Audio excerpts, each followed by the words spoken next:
When we think of the Clone Wars, it's easy to get lost in the epic battles and dramatic lightsaber duels that defined the era. But beneath the surface of this galactic conflict lies a tapestry of crucial decisions and pivotal moments where destiny balanced on a knife's edge. The Clone Wars wasn't just a time of war, it was a crucible where the fates of heroes, villains, and the galaxy itself were forged through choices both great and small. What if Obi-Wan had fallen to the dark side after Qui-Gon's death, becoming Darth Malus instead of the wise master we remember? Could Darth Plagueis have survived his apprentice's betrayal, creating a terrifying power struggle between two Sith Lords? How might the galaxy have transformed if Mace Windu's blade had struck true against Palpatine, ending the Sith Lord's life before his plans could unfold? These are the questions that ripple through the Force, revealing how fragile the timeline we know truly is. The Clone Wars was more than a conflict between clones and droids. It was a chessboard where the Force, destiny, and individual choices played out in ways we're still uncovering. Every decision created ripples that could have reshaped everything. Anakin's fate, the Jedi Order's survival, even the balance between light and dark. What if Qui-Gon Jinn had lived to guide Anakin's path? Or if the Jedi had discovered Order 66 before it could be executed? How would the galaxy have changed if Dooku had defeated Anakin in their final duel? Or if Anakin had never fallen in love with Padme? These alternate possibilities reveal hidden layers within the saga, showing how the smallest change could have created entirely different futures. The Force itself seems to whisper these what-if scenarios to those who listen closely in the quiet moments between battles.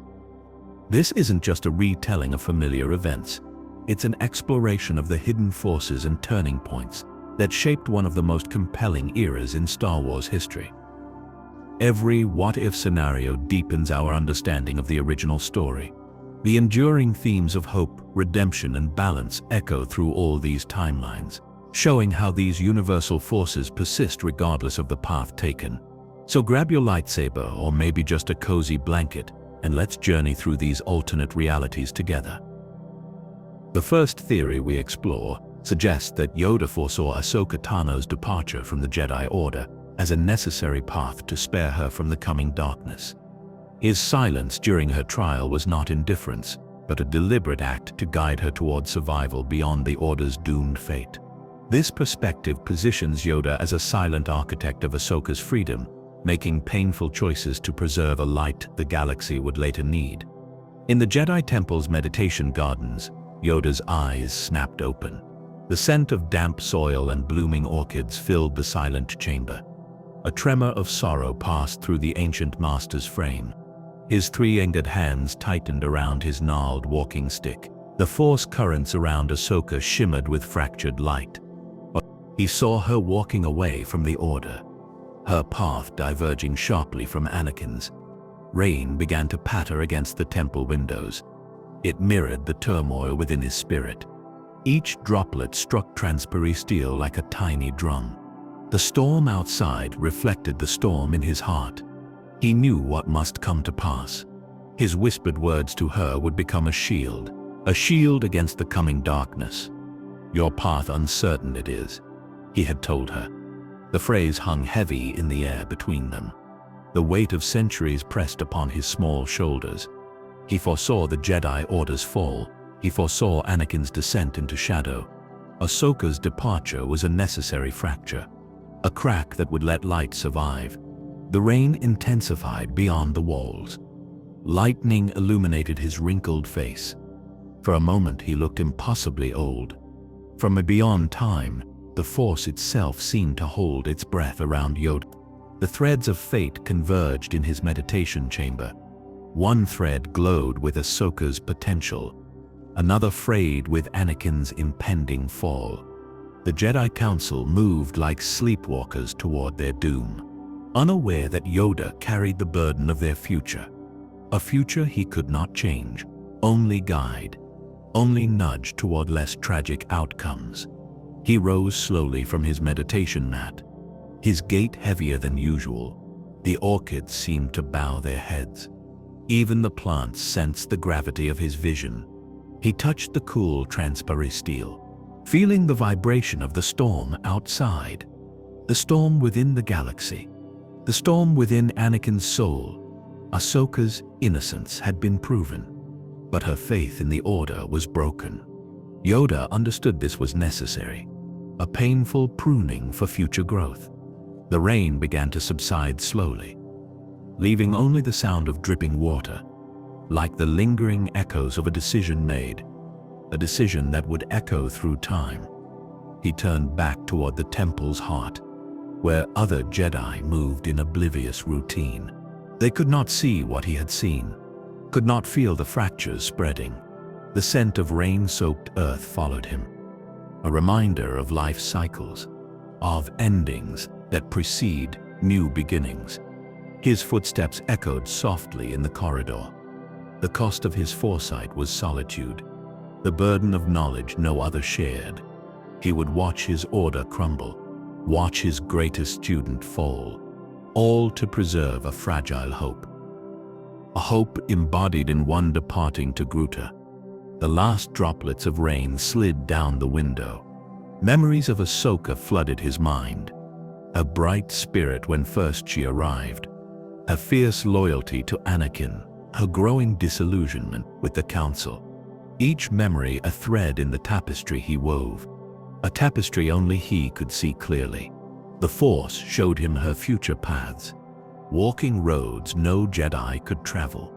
Finding strength beyond their rigid teachings, surviving where others would perish. His silence during her trial had been deliberate, treed, a painful act of profound wisdom. The rain now hammered against the glass, each drop a tear for what must be sacrificed, for what must be set free, for what must be allowed to grow beyond the temple walls. From beyond time the truth whispered. Yoda's inaction was his greatest action. By letting her walk away, he saved her life. The Jedi Order would burn. Anakin would become Vader. But Ahsoka would walk between worlds. Neither Jedi nor Sith. A survivor who would one day help ignite the spark of rebellion. All because Yoda had the courage to let go. He paused before a statue of a long-dead master. The stone eyes seemed to judge him, or perhaps they understood his burden. The scent of incense drifted from a nearby shrine, its sweet smoke curling like question marks in the air. Had he made the right choice? Could there have been another way? The Force offered no clear answers, only the certainty that some doors must close, so that others might open. The storm had passed now, leaving behind a cleansed silence, a silence heavy with possibility. He continued down the corridor, his small form casting a long shadow, a shadow that stretched toward an uncertain future. In the council chamber, voices rose in debate. They discussed troop deployments, supply routes, strategic advantages, all blind to the true war being waged. The war for the soul of the galaxy. The war for the future of the Force itself. Yoda listened from the doorway. His presence went unnoticed for a moment. The council members too engrossed in their maps, their projections, their illusions of control. When they finally saw him, they fell silent, expecting wisdom, receiving only a tired nod, a ghost of a smile. The God's eye perspective saw it all, the grand design, the Sith's trap closing around the Jedi, the clones' hidden programming, Anakin's inner turmoil festering like an infected wound, and Ahsoka walking away from the temple, her backpack light, her future unwritten, her survival assured by Yoda's painful choice. He took his seat at the council table, the chair seeming larger than usual, the weight of his secret pressing down. Mace Windu studied him with concern. "Master Yoda, you seem troubled." Yoda shook his head slowly. "Old age, this is, and much to ponder." The meeting resumed. Discussions of separatist movements, new battle droid designs, diplomatic opportunities, all surface concerns, all distractions from the truth. Yoda contributed little, his mind elsewhere. With Ahsoka, walking down the temple steps, feeling the rain on her face, the weight of her lightsabers at her belt, the uncertainty of her path ahead. He sent her strength through the Force. A silent blessing, a final farewell. The session ended at last. Council members departed one by one, until only Yoda remained. Alone with the maps, alone with the terrible knowledge. He closed his eyes, and in the quiet, the stars watched. The next theory explores the shadowy origins of the clone army, suggesting Master Sifo-Dyas's prescient vision was deliberately corrupted by Sith manipulation. His noble intention to protect the Republic became the perfect vehicle for Palpatine's grand deception, with the Kaminoans unknowingly creating the very instrument of the Jedi's destruction. This perspective reveals how the clone army's creation was not a solution to the coming war, but its foundational element, engineered by the dark side itself. On the storm-lashed world of Tipoca City, a different kind of war began. Not with blasters or starships, but in sterile laboratories, where life was manufactured on an industrial scale. The endless ocean outside mirrored the turmoil within. Waves crashed against the city's white spires like artillery fire. The scent of amniotic fluid and disinfectant filled the cloning halls. A strange mixture of life and sterility, of creation and cold efficiency. The air hummed with the energy of growth chambers, each tank containing a future soldier, a future brother, a future betrayer.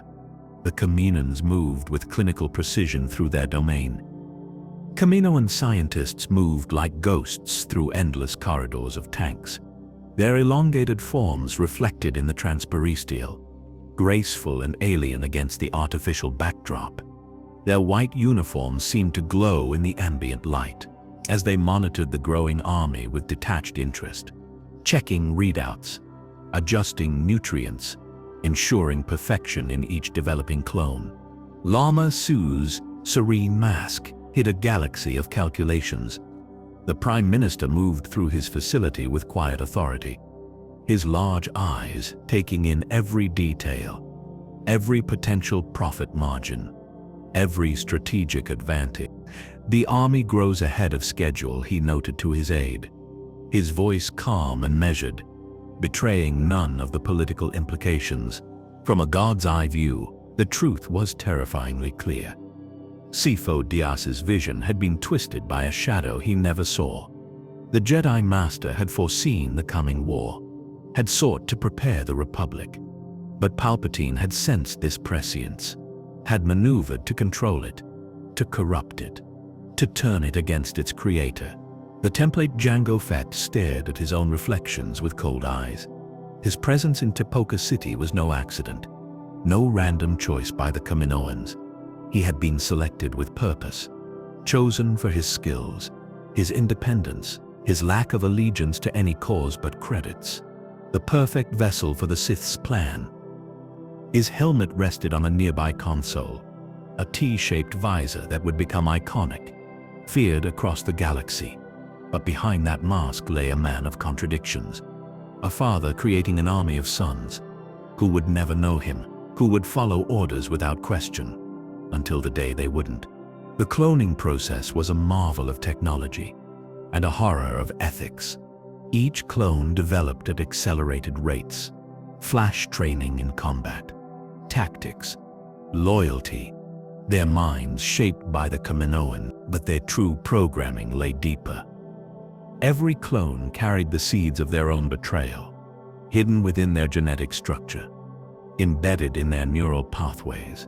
The inhibitor chips that would later execute Order 66 were already present in the earliest batches, undetectable to Kaminoan science, invisible to Jedi scrutiny, perfectly placed by Sith manipulation. The rain intensified outside Tipoca City, each drop striking the transparisteel like tiny drums, a rhythm that matched the heartbeat of the growing army. 1,000,000 hearts beating in unison, 1,000,000 minds being shaped, 1,000,000 soldiers waiting for their activation, for their true purpose to be revealed. Lama Su escorted a visitor through the facilities. The first units are ready for deployment, he announced proudly. his elongated fingers gesturing toward rows of armored clones, standing at attention in perfect formation, each identical to the next, each a perfect soldier, each carrying the same hidden programming. The visitor observed with cool detachment. "Excellent work, Prime Minister." The voice carried an authority that belied its calm tone. "The Republic will be well protected." The words were a mask, a deception. The true purpose was not protection, but preparation for a different kind of war. From beyond time, the Sith's grand design unfolded. Palpatine had orchestrated everything.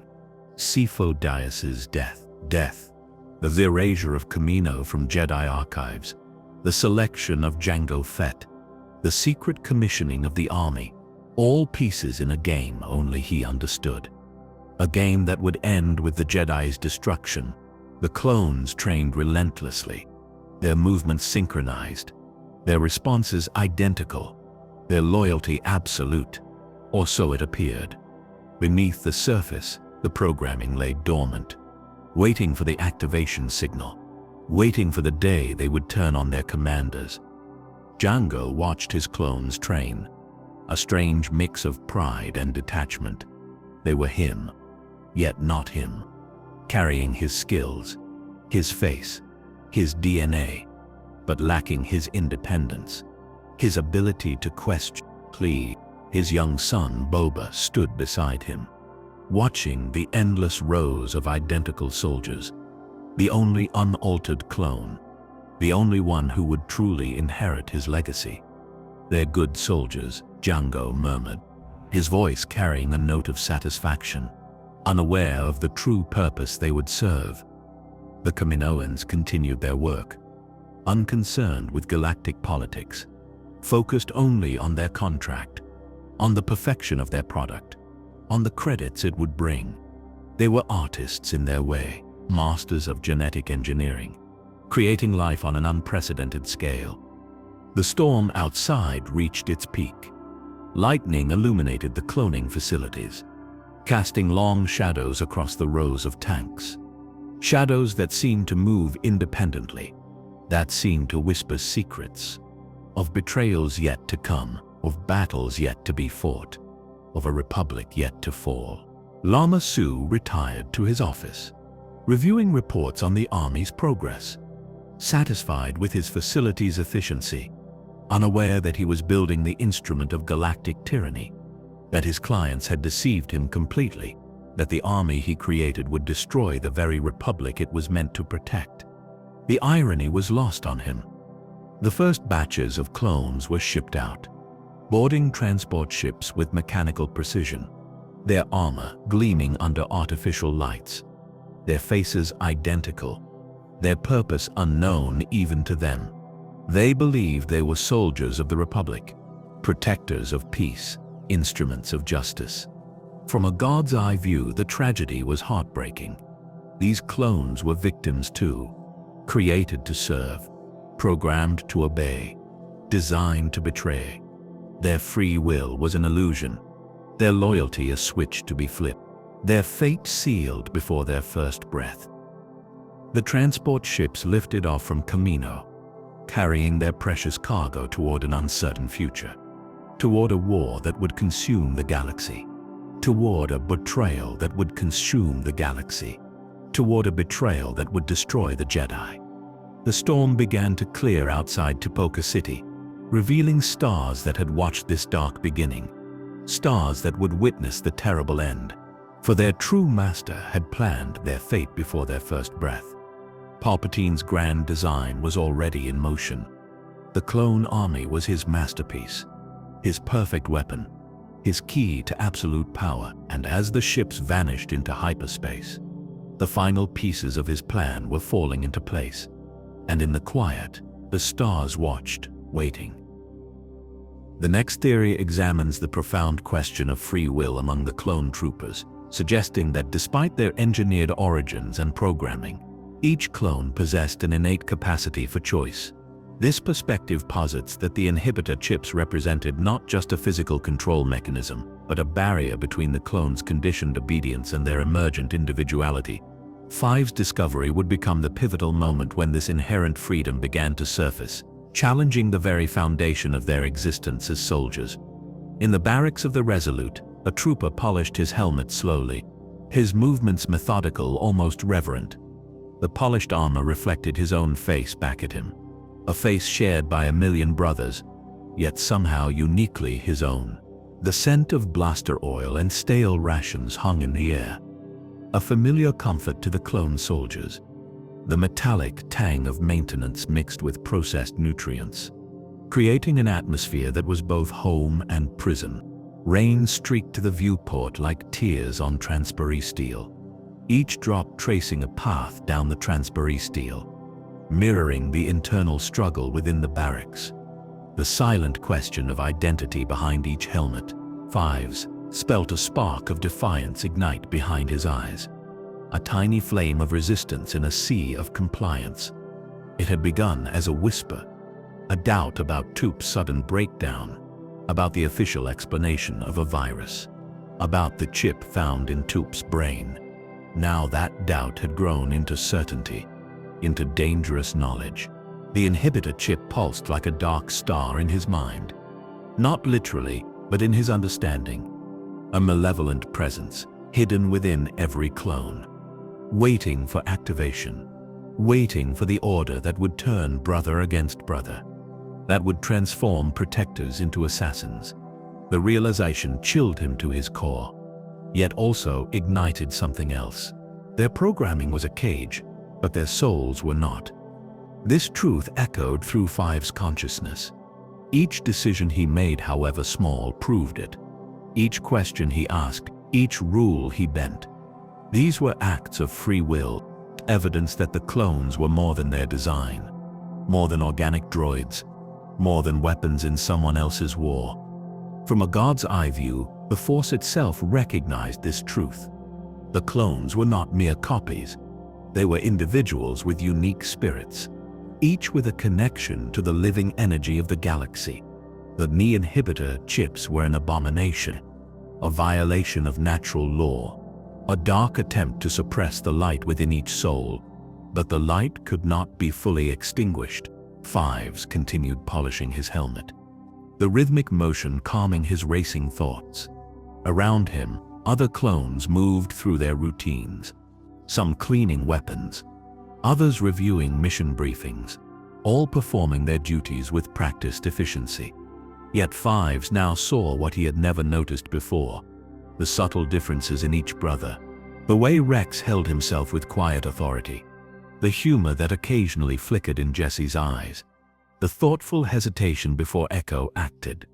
These were not programming variations. They were expressions of personality, of individuality, of free will asserting itself despite all constraints. The realization was both terrifying and exhilarating. His discovery would become a whisper through the ranks. Fives knew he couldn't keep this knowledge to himself. The truth about the chips was too important, too dangerous. He had already shared his suspicions with Rex, with Anakin, with anyone who would listen. But the response had been disbelief, resistance. The system was designed to protect itself, to maintain the illusion of control, to preserve the grand deception. Fives was becoming a threat to that system, a loose variable in an equation of absolute compliance. The Kaminoans had engineered obedience, but they had underestimated the human spirit, the spark that resists containment. Rain continued to streak the viewport, each drop a reminder of the galaxy beyond the ship, beyond the war, beyond the roles they had been created to fulfill. Fives wondered what life might be like without the chips, without the programming, without the constant expectation of obedience. The thought was both frightening and liberating. He placed his polished helmet on his bunk, the pristine surface reflecting the barracks lights, a perfect mirror of the face beneath, yet somehow inadequate to contain the man within, the soul that yearned for more than service, more than orders, more than the fate that had been assigned to him, to all of them. From beyond time, The Force watched with infinite patience. The clones were its children too, created through unnatural means, yet endowed with the same potential for growth, for choice, for connection to the living energy that bound all things. The inhibitor chips were a violation, an attempt to sever that connection, but the connection could never be fully broken. The light within each clone could never be fully extinguished. Fives felt this truth in his bones, in the certainty of his purpose, in the determination burning within him. He would expose the truth. He would free his brothers, no matter the cost to himself. The ship's engines hummed beneath his feet, a constant reminder of their mobility, their deployment across the galaxy, their service to a republic that didn't truly see them, that didn't recognize their humanity. Five's hands clenched into fists, the spark of defiance growing into a flame that would illuminate a darkness. His brothers continued their routines around him, unaware of the revelation burning within him, unaware of the danger they all faced, not from separatist weapons, but from the very command structure they obeyed, from the chips hidden within their minds, from the betrayal waiting to be activated. Five stood up, his decision made, his path clear. He would find proof, irrefutable evidence of the conspiracy, evidence that would force the Jedi to listen, that would save his brothers from their programming, that would reveal the truth about their creation, about their purpose, about the freedom they deserved. The rain outside intensified, as if the galaxy itself wept for what was to come, for the sacrifice Fives would make, for the truth that would cost him everything, yet might save his brothers, might give them the chance to choose, to be more than what they were created to be. He walked toward the door, his steps determined, his purpose clear. The polished helmet remained on his bunk, a symbol of the identity he was beginning to claim, not as a clone soldier, but as a free being with a soul that could not be contained, with a will that could not be programmed. But the truth was a blade that cut both ways. It could liberate or destroy, could save lives or end them. Fives understood this as he stepped into the corridor, the weight of his knowledge heavy on his shoulders, the burden of truth both terrible and necessary. And as he moved toward his destiny, the rain continued to fall. The next theory suggests that Captain Rex possessed an uncanny awareness of Anakin Skywalker's internal struggle with the dark side, long before other Jedi recognized the danger. This perspective posits that Rex's close proximity to Anakin during countless battles allowed him to perceive subtle shifts in the Force and his general's temperament that others missed. His unique position as both loyal soldier and observant outsider gave him insights that would prove crucial in the dark days ahead. On Crust of Cease, Rex watched his general's blue eyes flicker gold. It happened in an instant during the heat of battle, a momentary transformation that sent chills down Rex's spine. Anakin's face contorted with rage as he struck down droids, his movements becoming almost too fluid, too precise, too powerful for a Jedi. The acrid smell of plasma burns mixed with the metallic tang of fear. Not fear of the enemy, but something deeper, more primal. The air crackled with energy that made the hair on Rex's arms stand up. Smoke billowed from destroyed droids around them, creating a haze that partially obscured his general's form. Yet Rex could feel Anakin's presence like a physical force, a storm gathering on the horizon. A cold dread settled in Rex's stomach, heavy as a neutron star. He had served with many Jedi during the war, each with their own style and connection to the Force. But Anakin was different. His power felt wilder, less controlled, more dangerous. The intensity of it was both awe-inspiring and terrifying. The Force around Anakin crackled like a gathering storm, even to Rex, who could barely sense such things. The air seemed to thicken around his general, charged with an energy that made Rex's teeth ache. Lightning flashed across the Crust of Cease sky, illuminating Anakin's face in stark relief. His expression was one of fierce concentration, yet something darker lurked beneath the surface. Rex's loyalty warred with a soldier's instinct for danger. He would follow Anakin anywhere, into any battle, against any odds. His faith in his general was absolute, hardened through countless campaigns, forged in the fires of shared combat. Yet his training screamed at him to recognize the signs. His glove creaked as his knuckles whitened around his blaster. Not to aim at his general, never that, but as an unconscious reaction to the tension building within him. The conflict between duty and instinct, between trust and warning, between the man he knew and the power he feared. The leather strained against his grip. From a god's eye view, the truth was painfully clear. Anakin walked a razor's edge between light and dark. His emotions were a gateway to the dark side. His attachments a vulnerability the Sith exploited. Palpatine's influence grew like a cancer within the young Jedi, twisting his noble intentions, corrupting his incredible power. And Rex, for all his limitations, sensed this decay. He would follow his general into any fire. This truth remained unshakable in Rex's heart. Anakin had saved his life countless times, had fought beside him when others would not, had treated him as a man rather than a number, as a brother rather than a disposable asset. Their bond transcended the typical Jedi-clone relationship. It was forged in mutual respect and genuine affection.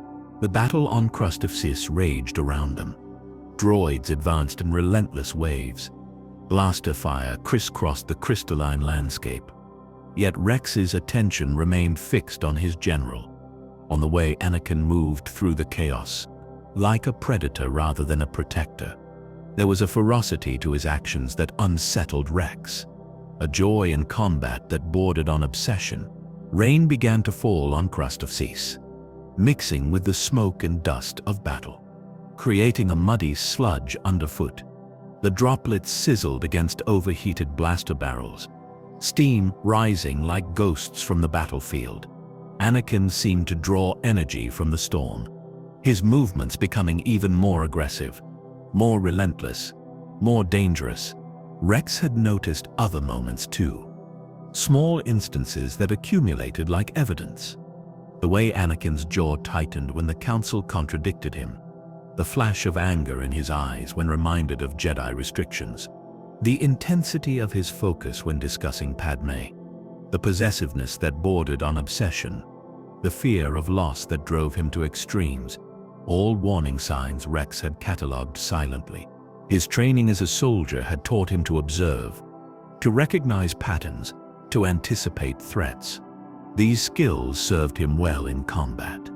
But now they revealed a different kind of danger, one that came from within rather than without, one that wore the face of a friend rather than an enemy, one that Rex felt powerless to confront.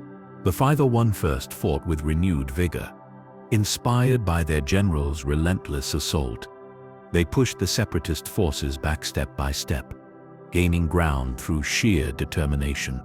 Yet Rex felt a growing unease, a sense that they were winning at a terrible cost, that each victory pushed Anakin further towards some unseen edge, towards some dark transformation.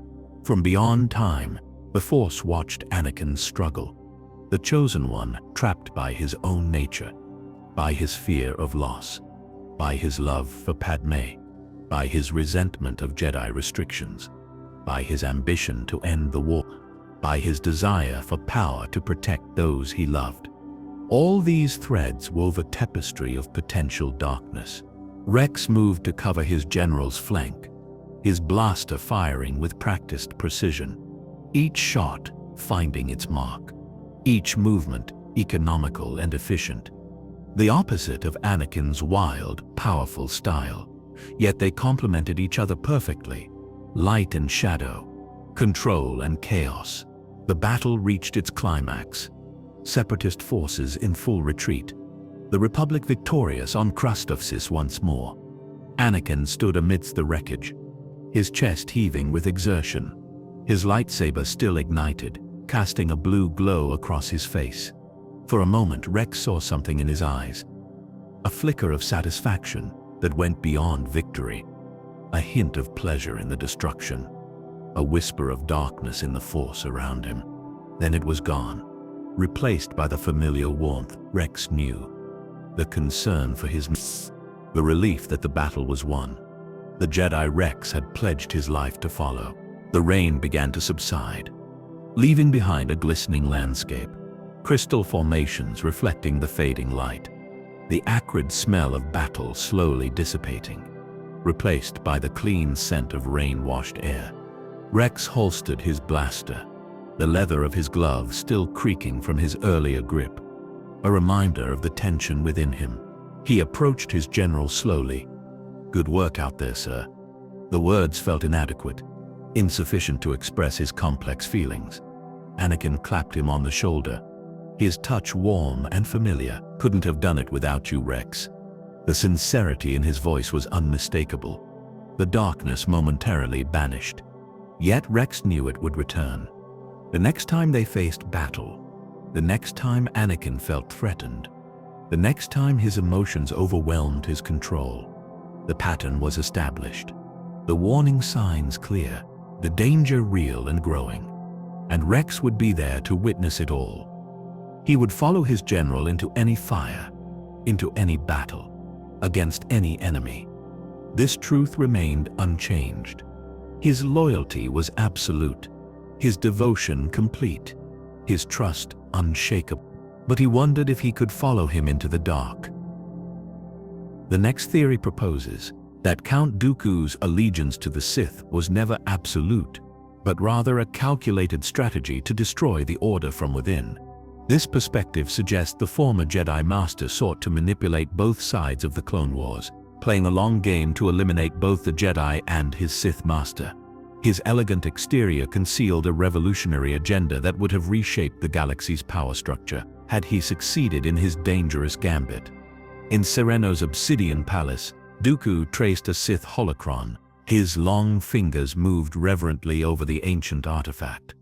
The dark object pulsed with malevolent energy beneath his touch. Each symbol etched into its surface whispered forbidden knowledge, knowledge that had cost him everything to obtain. The air tasted of old wine and betrayal. Expensive vintages lined the chamber's walls, each bottle a trophy from conquered worlds. Yet the bitterness of treachery lingered on his tongue. The betrayal of his Jedi ideal, the betrayal of his master's trust, the betrayal he planned to visit upon both. The scent of aged liquor mingled with cold stone. A flicker of regret passed through his aristocratic features. Briefly, like a candle flame in a drafty hall, his eyes, usually cold and calculating, softened momentarily. Remembering the Jedi Temple as it once was, remembering his own Padawan braid, remembering Qui-Gon's steadfast faith in him. Then the moment passed. Shadows danced like specters in the vaulted ceilings. The palace itself seemed alive with dark energy, every stone steeped in generations of Dooku family power, now enhanced by Sith alchemy and ancient rituals. The chandeliers above cast elongated shadows, figures that seemed to move independently of their sources, as if the very darkness obeyed his will. And in many ways it did. From a god's eye view, the truth was remarkably clear. Dooku had never fully surrendered to the dark side. His conversion was a performance, a necessary sacrifice to gain access to Sith power. He sought to destroy the Sith from within, playing a long game, using their own methods against them, turning their apprenticeship tradition into a weapon, planning to become the master who would end the line. His ring glowed crimson in the candlelight. The Sith artifact pulsed with stolen power, each heartbeat sending waves of dark energy through his body. Power he had carefully cultivated, power he intended to turn against its source. The red light illuminated his face in stark relief, highlighting the aristocratic lines, the cold determination in his eyes. He moved to the chamber's central balcony, overlooking the storm-lashed forests of Sereno. Lighting illuminated the landscape in flashes, revealing the extent of his ancestral domain, a kingdom he had transformed into a fortress. a base of operations for his secret war. The wind whipped his dark robes around him, like wings of some great predatory bird. His apprentice Ventress was both weapon and weakness. The Night Sister had proven invaluable. Her rage and power served his purposes well, yet her unpredictability concerned him. Her attachment to him ran deeper than he intended, deeper than was safe for either of them. Sidious had already noted this connection, had already begun to exploit it. Dooku's plans extended far beyond the Clone Wars. He envisioned a new galactic order, one without Jedi or Sith dogma, ruled by those strong enough to seize power, himself chief among them. The war was merely a catalyst, the means to an end, a way to weaken both sides simultaneously. The Holocron floated before him now, rotating slowly in the air, its secrets unfolding like dark flowers. Knowledge that would make him unstoppable, knowledge that would allow him to challenge Sidious, to break the rule of two, to end the Sith forever. Or so he believed. From beyond time, the Sith lineage watched with interest. Bane's ghost recognized the pattern. The apprentice seeking to surpass the master, as natural as the dark side itself. Yet Sidious was no ordinary master. His vision extended further than Dooku suspected. His plans within plans accounted for this betrayal. The Count was playing a game he couldn't win. Dooku returned to his desk, sealing the Holocron in a hidden compartment. His expression was one of cold satisfaction, confident in his eventual victory, unaware that Sidious had already anticipated this move, had already begun preparing his response, had already selected Dooku's replacement. The game was far more complex than the Count realized. He poured himself another glass of wine, the deep red liquid catching the candlelight, reminiscent of blood, reminiscent of the price of his ambitions. He swirled the glass thoughtfully, watching the liquid climb the sides, like dark tendrils reaching upward, reaching for power he intended to claim. The storm outside intensified, mirroring the turmoil within the galaxy. Within Dooku's own heart, thunder rattled the palace windows, a sound that might have been laughter, or warning, or merely the natural fury of Sereno's weather. Dooku barely noticed the sound. His mind was already plotting his next move, the next step in his grand design, the next world to be drawn into the conflict, the next Jedi to be eliminated, the next piece to be positioned on the board, leading toward his ultimate goal, the destruction of the Sith Order and his ascension to ultimate power. From a god's eye view, the tragedy was palpable. Dooku believed himself the master manipulator, the puppeteer controlling all strings.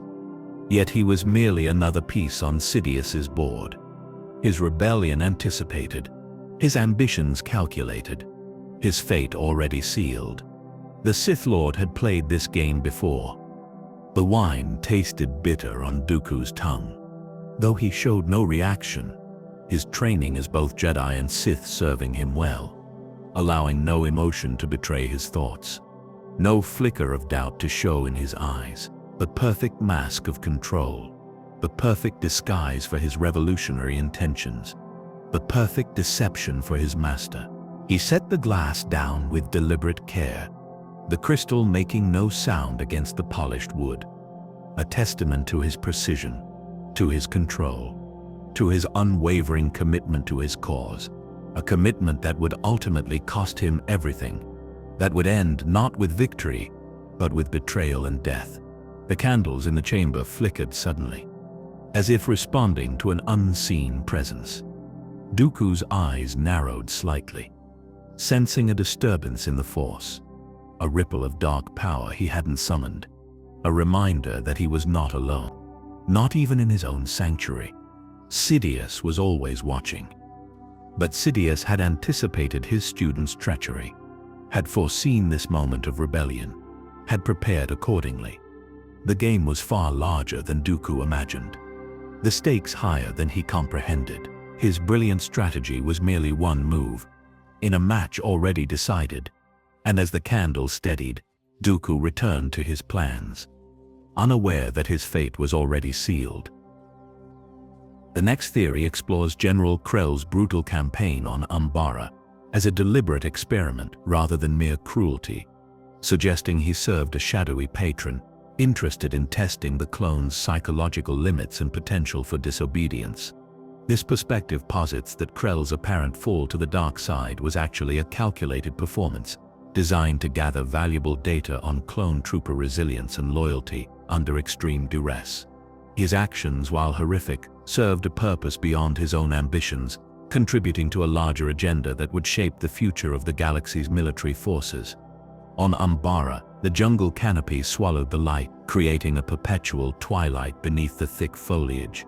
The planet's unique atmosphere filtered sunlight into eerie hues, casting everything in shades of purple and blue. Shadows clung to every surface like living things, making movement through the terrain treacherous, both physically and psychologically. The humid air reeked of decay and blasted discharge. Umbara's native vegetation released a sickly sweet odor when damaged, mixing with the acrid scent of plasma burns and the metallic tang of tombolation, created an almost tangible miasma that settled heavily in the clone's lungs, making each breath feel like a struggle against both the environment and the mission. Krell's smile held no warmth, only calculation. His basilisk features twisted into something predatory. As he observed the troops under his command, his forearms crossed over his broad chest, each movement deliberate and measured. The Jedi Master's eyes missed nothing, cataloging every reaction, every moment of hesitation. The planet's eternal twilight mirrored his twisted soul. Umbara was a world of shadows and half-truths, where nothing was quite as it seemed, perfect for the dark work being done. The native Umbarans fought with strange technologies, weapons that exploited the environment's unique properties, creating a battlefield unlike any the clones had faced. From a god's eye view, the truth was chillingly clear. Krell served not the Republic or the Separatists, but a third party with its own agenda. He tested the clones' limits for a shadowy patron, pushing them beyond their breaking points, observing how they responded to impossible orders, to betrayal from within their own command, to the psychological torture of endless combat. His forearms moved with predatory grace, each limb operating with independent purpose, wielding two double-bladed lightsabers with deadly precision, a fighting style few could match. Fewer still could survive. The clones watched him with a mixture of awe and fear, unaware they were subjects in an experiment, unaware their reactions were being carefully recorded.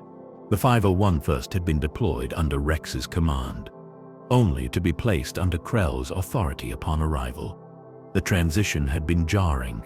Krell's methods differed drastically from Anakin's, showing no regard for clone lives, no concern for their well-being, only ruthless efficiency in achieving objectives, regardless of the cost in lives.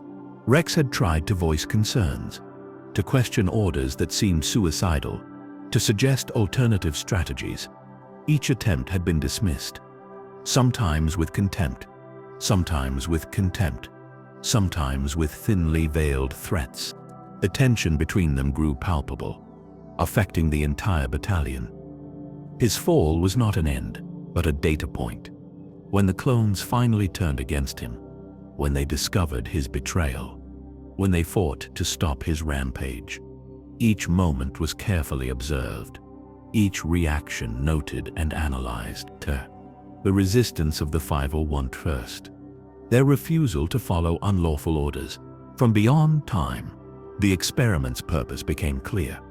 Someone was studying the clones, testing their capacity for independent thought, for moral judgment, for defiance of authority. The results would prove invaluable to those planning the galaxy's future, to those who needed reliable soldiers. The battle raged through Umbara's capital. Clones fought against their own brothers, following Krell's treacherous orders. believing they were engaging the enemy. The revelation of his betrayal shattered morale, yet also forged something new. A determination to do what was right, regardless of the cost. Krell moved through the chaos like a force of nature, his lightsabers carving paths of destruction, each strike calculated to maximize damage.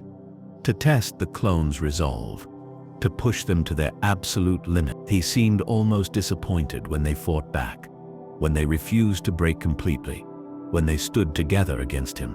The Umbaran sky flickered with weapons fire, illuminating the jungle in strobing flashes, creating a nightmare landscape of light and shadow, perfect for the final act of the experiment, for the collection of the last data points, for the observation of how clones would handle the ultimate betrayal by a Jedi general. Rex and his men cornered Krell at last. In a chamber deep within the capital, the Basilisk stood surrounded, yet seemed unconcerned by his position, almost as if this had been the plan all along, as if his capture were part of the experiment. Another variable to be measured, another reaction to be recorded. His defeat came not from the clones alone, but from their unity of purpose, their refusal to abandon their principles, their commitment to each other. These were the qualities the experiment sought to understand. The factors that made clones more than droids, more than simple weapons, more than their programming suggested. And someone in the shadows was taking notes, observing every moment of the confrontation, every decision made by Rex and his men, every sacrifice made in the name of what was right. The data would be carefully analyzed. The conclusions drawn would shape future plans. The experiment on Umbara was merely the beginning, the first test in a series of many. From a god's eye view, the scope of the experiment was staggering. Krell was merely an instrument, a disposable tool in a larger design. His cruelty was not random, his betrayal not personal. Both were carefully calculated elements, designed to elicit specific responses, to gather specific data, to answer specific questions. The clones of the 5R1 first returned to their ships, changed by their experiences on Umbara, haunted by what they had endured, strengthened by what they had overcome, unaware they had been subjects in an experiment, unaware their actions had been observed, unaware their resilience had been measured, unaware their data would be used. Krell lay dead in the Capitol building, his experiment complete, his purpose fulfilled. The shadowy patron had what they needed, a better understanding of clone psychology, of their capacity for independent thought, of their potential for defiance, of their loyalty to each other. The Umbaran jungle continued its eternal twilight, swallowing the light as it always had, hiding the truth of what had transpired, concealing the nature of the experiment, protecting the identity of the observer, whose interest in the clones had only just begun, whose plans for them extended far beyond Umbara. And as the ships lifted off, the shadows watched, waiting. The next theory presents a radical reinterpretation of the prophecy, suggesting that Ahsoka Tano, not Anakin Skywalker, was the true chosen one, destined to bring balance to the Force. This perspective posits that Anakin served as the catalyst whose actions would create the conditions for balance, while Ahsoka became the fulcrum around which that balance would ultimately turn. Her journey from Jedi Padawan to independent agent represented the necessary evolution of the Chosen One concept, freed from the dogma that had constrained its interpretation. In the world between worlds, echoes of destiny converged, a realm beyond time and space, where past, present, and future existed simultaneously, where the threads of fate could be observed, and sometimes manipulated. The air shimmered with possibilities like heat haze, each ripple representing a different timeline, a different choice, a different outcome. The realm responded to Ahsoka's presence, recognizing something special in her, something the ancient prophecy had foretold, but none had correctly interpreted. Ahsoka felt the weight of 1,000 futures settle on her shoulders, the burden of destiny pressing down. making it difficult to breathe, difficult to think, difficult to move. She had come seeking answers, seeking understanding, seeking purpose. The Force itself seemed to hold its breath around her, waiting to see what she would choose, what path she would walk, what role she would accept.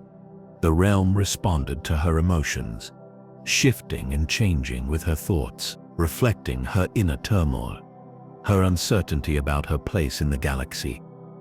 From a god's eye view, the truth became startlingly clear. The prophecy had been misunderstood from the beginning.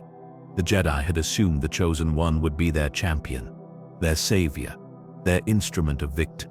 But the Force sought balance. Not victory for one side. Anakin was the catalyst. She was the fulcrum of balance. His actions had set everything in motion. His fall to darkness had created the imbalance. His redemption had begun the restoration. But Ahsoka was the one who would complete the work. The one who could walk between light and dark. The one who understood both perspectives. The one who could truly bring balance. Her white lightsabers hummed with a song of renewal. No longer the blue of the Jedi, nor the red of the Sith, but something new, something different, something balanced. The crystals had transformed when she rejected both paths, choosing instead to walk her own way.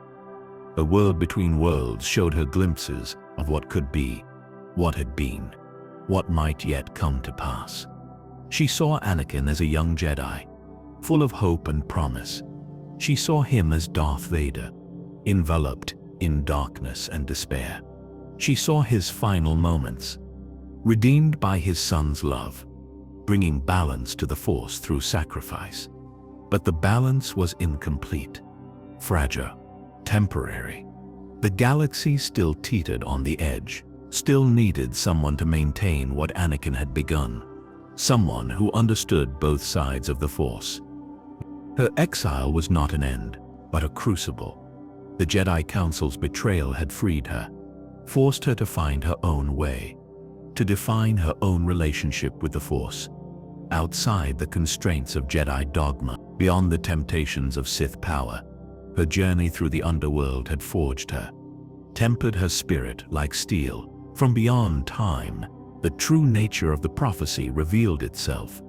The Chosen One was never meant to be a Jedi, nor a Sith, but something new entirely, a synthesis of both, a rejection of the dichotomy that had plagued the galaxy for millennia. Ahsoka had become that synthesis, through pain and sacrifice, through loss and rediscovery, through the courage to walk alone. The world between worlds recognized her, embraced her, showed her the truth of her destiny, the truth that had been hidden in plain sight, the truth that would reshape the galaxy's future. The air around her began to solidify, taking form and substance, manifesting visions of what was to come: the Empire's rise, the rebellion's birth, the return of Jedi knowledge, the restoration of balance, and through it all her presence, a constant thread in the tapestry of fate, a guiding hand in the darkness, a light that would not be extinguished. Her white lightsabers felt heavier in her hands, not with physical weight, but with responsibility, with purpose. She saw herself training Ezra Bridger, passing on what she had learned, helping to shape the next generation. She saw herself confronting Darth Vader, not to destroy him, but to remind him of who he had been, to plant the seed of his redemption. The world between worlds shimmered around her, responding to her acceptance of this truth, to her embrace of this destiny. The air grew warmer, filled with the scent of possibility, with the promise of renewal, with the hope of balance, finally within reach. From a god's eye view, the significance of this moment was staggering. The prophecy was being fulfilled, not in the way anyone had expected, but in a way that made perfect sense. The Force had found its true instrument, its true Chosen One, not through power or victory, but through balance and understanding. Ahsoka lowered her lightsabers, the white blades retracting with a familiar sound. She had found what she came for, not answers to specific questions, but understanding of her true purpose, her true destiny, a true role in the galaxy's unfolding story. The world between worlds began to fade around her, returning her to her own time, her own reality, but she would never be the same. The knowledge she had gained would guide her, would sustain her, would give her strength for what was to come. The journey ahead would not be easy. The path would be fraught with danger, with sacrifice, with loss, but she would walk it with purpose, with conviction, with the certainty of her destiny, the certainty of her role in bringing balance.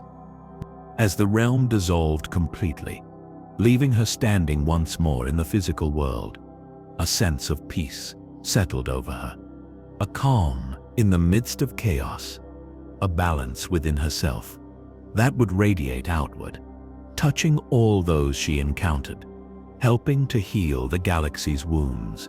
Her white lightsabers hung at her belt, no longer weapons of war, but symbols of hope, of renewal, of balance.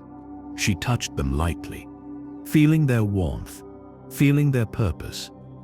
The true test of the Chosen One was yet to come, but Ahsoka was ready. She understood her destiny now, accepted her role in the galaxy's future, embraced the burden of balance, and as she stepped forward into her new reality, the Force itself seemed to sigh with relief. The balance had found its fulcrum at last. The next theory suggests that ancient Jedi Masters possessed visions of Order 66 centuries before it occurred, but their warnings were deliberately obscured within the archive's deepest recesses.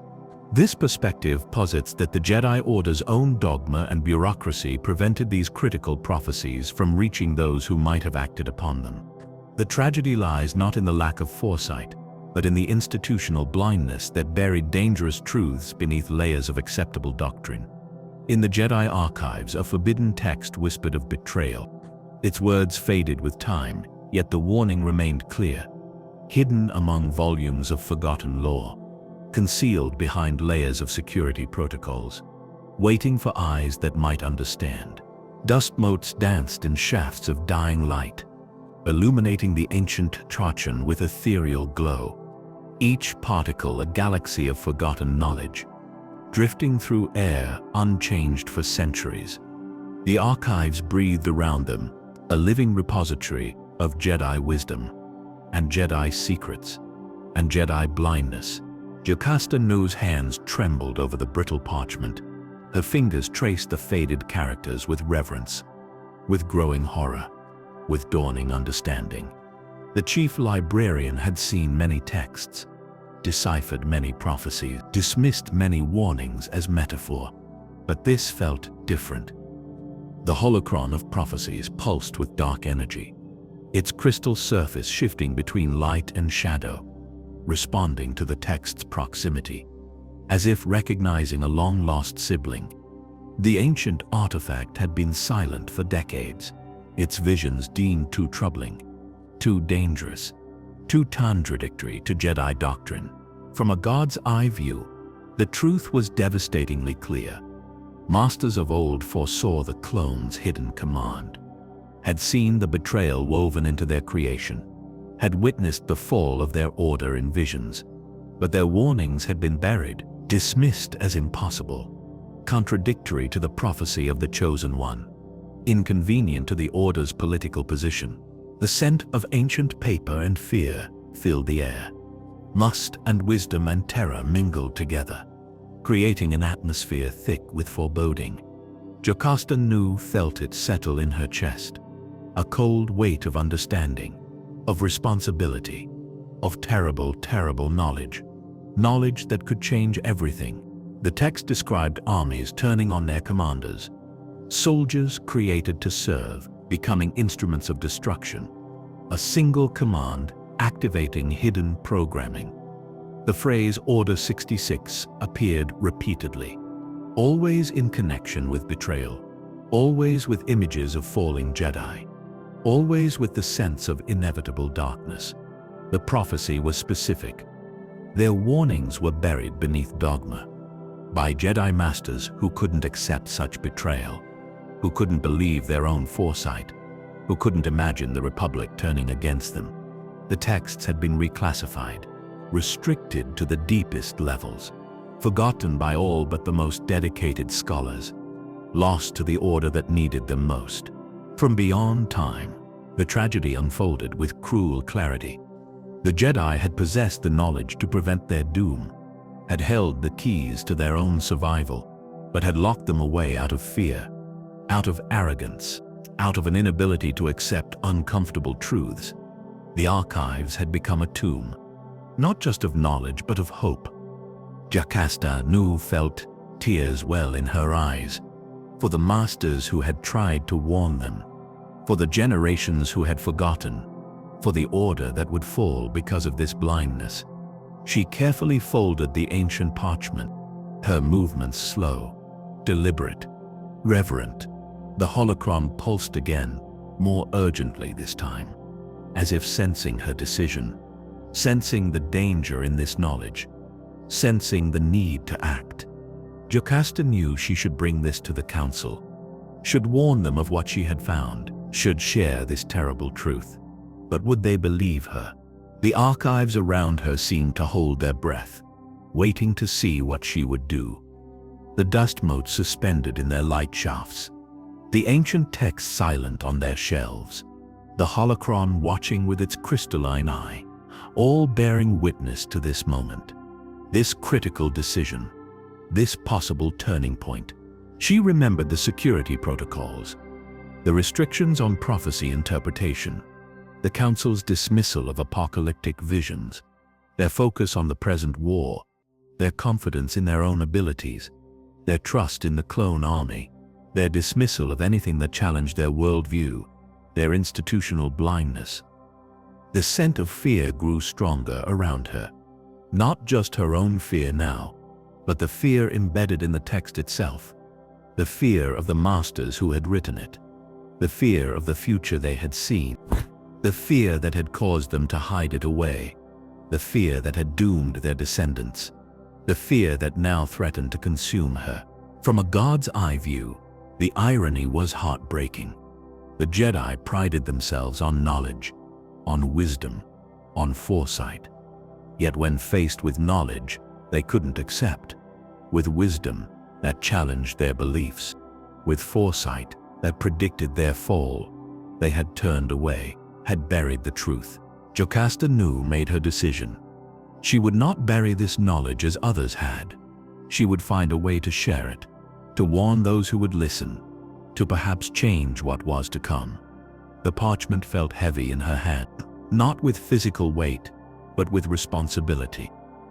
She moved toward the archive's exit, her steps echoing in the silence, each footfall a defiance of centuries of secrecy, a rejection of the blindness that had doomed her. Order. The holocron pulsed behind her, almost in approval, almost in hope, almost in warning. The archive's doors slid open before her, revealing the temple beyond, the bustling corridors of Jedi activity, the living order that had forgotten its past, that had buried its future, that walked blindly toward its doom. Jocasta stepped forward, knowledge in hand, and the architect of their doom had helped write the archives. Palpatine's influence had reached even here, had shaped the restrictions on prophecy, had encouraged the dismissal of uncomfortable truths, had ensured the order remained blind, had orchestrated their fall from within their own sanctuary. And as Jocasta Nu stepped into the light, the shadows watched, waiting. The next theory explores the profound connection between Dathomir's Nightsisters and the ancient Sith order, suggesting their magic originated from corrupted Sith alchemy, passed down through generations. This perspective posits that the Nightsisters' unique abilities represent a dark reflection of Sith techniques, adapted through their own rituals and connection to Dathomir's mystical energies. Their vendetta against the Jedi and Sith alike would ultimately intertwine with the galaxy's fate, holding secrets that could unravel the carefully laid plans of the most powerful Dark Lord. On Dathomir, the green mists swirled with ancient power. Each tendril of vapor carried whispers of forgotten spells. The landscape itself seemed alive with dark energy. Trees twisted into unnatural shapes. Rocks hummed with suppressed power. The very air tasted of magic, of secrets, of vengeance. The air vibrated with chants and the scent of blood magic. Nightsisters moved in ritual circles around the font, their voices rising in guttural harmonies, each syllable resonating with Dathomir's core. The coppery smell of sacrificial offerings mingled with incense, creating an atmosphere thick with power, with danger, with ancient purpose. Mother Talzin's eyes held galaxies of vengeance. Her gaze pierced through the swirling mists, seeing beyond the physical realm, beyond time itself. Centuries of betrayal fueled her resolve. Each betrayal etched into her features, each loss burning in her eyes, each injustice demanding retribution. The font of power pulsed like a dark heart. Its waters glowed with sickly green light, each beat sending waves of energy through the cavern, through the gathered Nightsisters, through the very planet itself. The font was Dathomir's soul, its source of magic, its connection to the dark side. From a god's eye view, the truth became chillingly clear. Their magic was a corrupted reflection of Sith alchemy, techniques passed down through generations, twisted by Dathomir's unique energies, adapted by the Nightsisters' own rituals. The Sith had once walked this world, had taught the early witches their secrets, had abandoned them to their fate. Spirit Iskar dripped like liquid night from her fingers. Talzin raised her hands to the font, the dark substance coalescing in her palms, taking form and substance, becoming a weapon, a tool, a key to ancient knowledge, knowledge the Sith thought lost. The Nightsisters' rituals drew from deep wells of power, wells the Sith had once controlled, wells they believed sealed forever. But Dathomir remembered. The planet itself remembered the Sith presence, remembered their teachings, remembered their abandonment, remembered their arrogance. Their vendetta would entwine with the fall of the Jedi. Talzin saw this in the font's waters. Visions of a galaxy in flames, of Jedi falling to betrayal, of Sith rising to power. Her people would play a role. Tree would strike at both enemies, would claim vengeance for ancient wrongs. From beyond time, the connection between Sith and Nightsisters revealed itself, not as master and servant, but as corrupted teacher and forgotten student. The Sith had left behind more than knowledge. They had left behind a piece of themselves, a piece that lived on in Dathomir's magic, in the Nightsisters' rituals, in Talzin's very soul. The green mists thickened around the ritual circle, responding to Talzin's raised voice, to the power she commanded, to the ancient knowledge she wielded. Each Nightsister added her voice to the chorus, each contributing her strength to the working, each bound to Talzin's will, each hungry for vengeance. Spirit echoes flowed from the font now, rising like dark smoke toward the cavern roof, coalescing into images, into visions, into prophecies of what was to come. Talzin studied the shifting form, feeding the future in their movements, planning her next moves accordingly. The connection to Sith alchemy ran deeper than anyone suspected. The Nightsisters' magic contained Sith techniques, modified through generations of practice, enhanced by Dathomir's unique properties. They had created something new, something dangerous, something that threatened both Jedi and Sith, something the Dark Lord feared. From a god's eye view, the significance was staggering. The Nightsisters held power the Sith had lost, power they believed destroyed, power that could challenge the rule of two, power that could unravel Sidious's plan, power that could reshape the galaxy's balance, all hidden away on Dathomir, protected by the green mists. Talzin's voice rose to a crescendo. The spirit core responded violently, exploding outward in a wave of dark energy. Each Nightsister absorbed a portion of the power, their eyes glowing with reflected light, their bodies humming with renewed strength, their resolve hardened by purpose, their vengeance made manifest.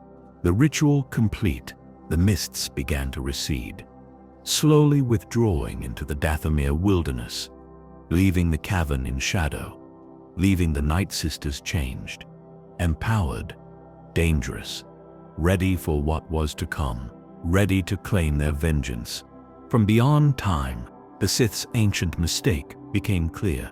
They had underestimated Dathomir, underestimated its power, underestimated its people, underestimated the connection they had forged, a connection that now threatened to destroy them, that held the key to their undoing, that lived on in Mother Talzin. The Nightsisters dispersed into the night, each moving with newfound purpose, each carrying a piece of the ritual's power, each bound to Talzin's grand design. Their vendetta would shake the galaxy, would strike at both Jedi and Sith, would claim the vengeance they craved, would reveal secrets long buried. For they held a piece of Sidious's past he thought buried, knowledge of his early experiments, understanding of his true nature, awareness of weaknesses he believed hidden. The Nightsisters knew truths that could destroy him, truths preserved in their magic, truths he had tried to erase, truths that would now surface. And as the last green mists vanished into Dathomir's night, the planet itself seemed to smile with ancient malice, knowing the role it would play, knowing the vengeance it would help unleash, knowing the secrets it would reveal, knowing the darkness it would embrace, knowing the power it still commanded. The next theory suggests that the mysterious realm of Mortis served as a cosmic testing ground where the very essence of the Force was examined through the interactions of its divine embodiments. This perspective posits that the Father, Son, and Daughter were not merely powerful beings, but fundamental aspects of the Force itself, brought into physical form to test Anakin's destiny as the Chosen One. Their conflict represented the eternal struggle between light and dark, with Mortis acting as a crucible to determine whether balance could truly be achieved through Anakin's choices. Beyond known space, a monolith drifted in impossible silence. Its angular surface defied known physics, absorbing light rather than reflecting it, a doorway to realms beyond comprehension, a nexus where the Force manifested in physical form. The air tasted of ozone and eternity. Each breath carried the weight of countless possibilities, the metallic tang of charged energy mixed with something ancient, something timeless, something that existed before the stars themselves. The atmosphere crackled with potential, with power that could reshape reality, with the fundamental essence of the Force itself. Anakin felt his soul stretched across cosmic scales. His consciousness expanded beyond mortal limits, touching realms he had never imagined, experiencing sensations that defied description. The Chosen One felt small, insignificant, yet paradoxically connected to everything, to every living being, to the Force itself. The sun's shadow blotted out alien constellations. His presence consumed light, twisted reality around him, the embodiment of darkness and chaos. His power was absolute, terrifying, seductive, a reflection of the dark side's potential, of what Anakin might become. From a God's eye view, the truth was breathtakingly clear. The Force's very essence was tested in that realm. The Father, Son, and Daughter were not separate from the Force. They were the Force given form, purpose, consciousness. Their interactions determined the balance of all things. Their conflict mirrored the galaxy's own imbalance. The Daughter's light felt like warmth after a lifetime of cold. Her presence healed what the Son had corrupted, restored hope where despair had taken root. She represented the light side's purity, its compassion, its capacity for renewal. Her power was subtle, gentle, yet more fundamental than the sun's darkness. The Father watched their conflict with ancient eyes. His own power held both in check, maintaining a precarious balance, a balance that was beginning to fray. The son's ambition grew stronger. The daughter's light dimmed under his assault. The father knew what must come, what sacrifice would be required. Anakin stood between them, torn by their conflicting influences, tempted by the son's promises of power, drawn to the daughter's compassion, guided by the father's wisdom. The chosen one faced his ultimate test, not in battle, but in choice. From beyond time, the significance of this moment resonated. Mortis was not merely a planet, not simply a realm of powerful beings. It was the Force made manifest, a microcosm of the galaxy's struggle, a testing ground for destiny itself. What happened here would echo across time, would determine the fate of billions. The son's laughter shook the very foundations of Mortis. His triumph seemed assured. The daughter lay fallen, her light fading from the world. Anakin felt despair creep into his heart, the same despair that would one day lead him to darkness, the same weakness the Emperor would exploit, the same vulnerability that threatened everything. But the father had planned for this moment, had foreseen this possibility, had prepared the final test. His sacrifice would not be in vain, would not be the end, but rather the beginning, the catalyst for true balance, the lesson Anakin needed to learn. The daughter's light flickered one last time, transferring her essence to Ahsoka, ensuring her influence would continue beyond Mortis, beyond the father's sacrifice, beyond the son's victory, beyond Anakin's choice, into the future of the galaxy itself. The son celebrated his apparent triumph, unaware that the father had planned deeper, had set in motion events that would unfold across decades, that would ultimately fulfill the prophecy, that would bring balance through sacrifice, through love, through the choices of a father and son. Anakin faced the son with renewed resolve, understanding now what was required, what the father had tried to teach him, what balance truly meant. Not the elimination of darkness, but the integration of light and dark, the acceptance of both within himself, the mastery of both for the greater good. The monolith began to fade, its connection to the physical universe weakening. Mortis was returning to its rightful place, beyond space and time. Beyond Mortis was returning to its rightful place, beyond space and time, beyond mortal comprehension. But its influence would remain, its lessons would echo, its purpose would be fulfilled. From a God's eye view, the full scope of the test became clear.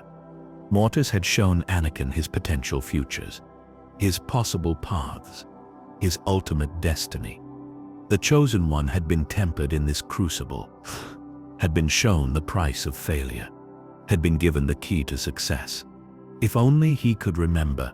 The air around them began to stabilize, the ozone scent fading, replaced by something else, something like closure, something like completion. The test was ending, the lesson delivered, the future set in motion. Anakin felt the weight of Mortis lift, but its memory remained etched in his soul, a reminder of what was at stake, a warning of what might come, a promise of what could be achieved through balance, through sacrifice, through love, through sacrifice. The sun raged against his fading power, his shadow shrinking as Mortis receded, his influence diminishing but not destroyed.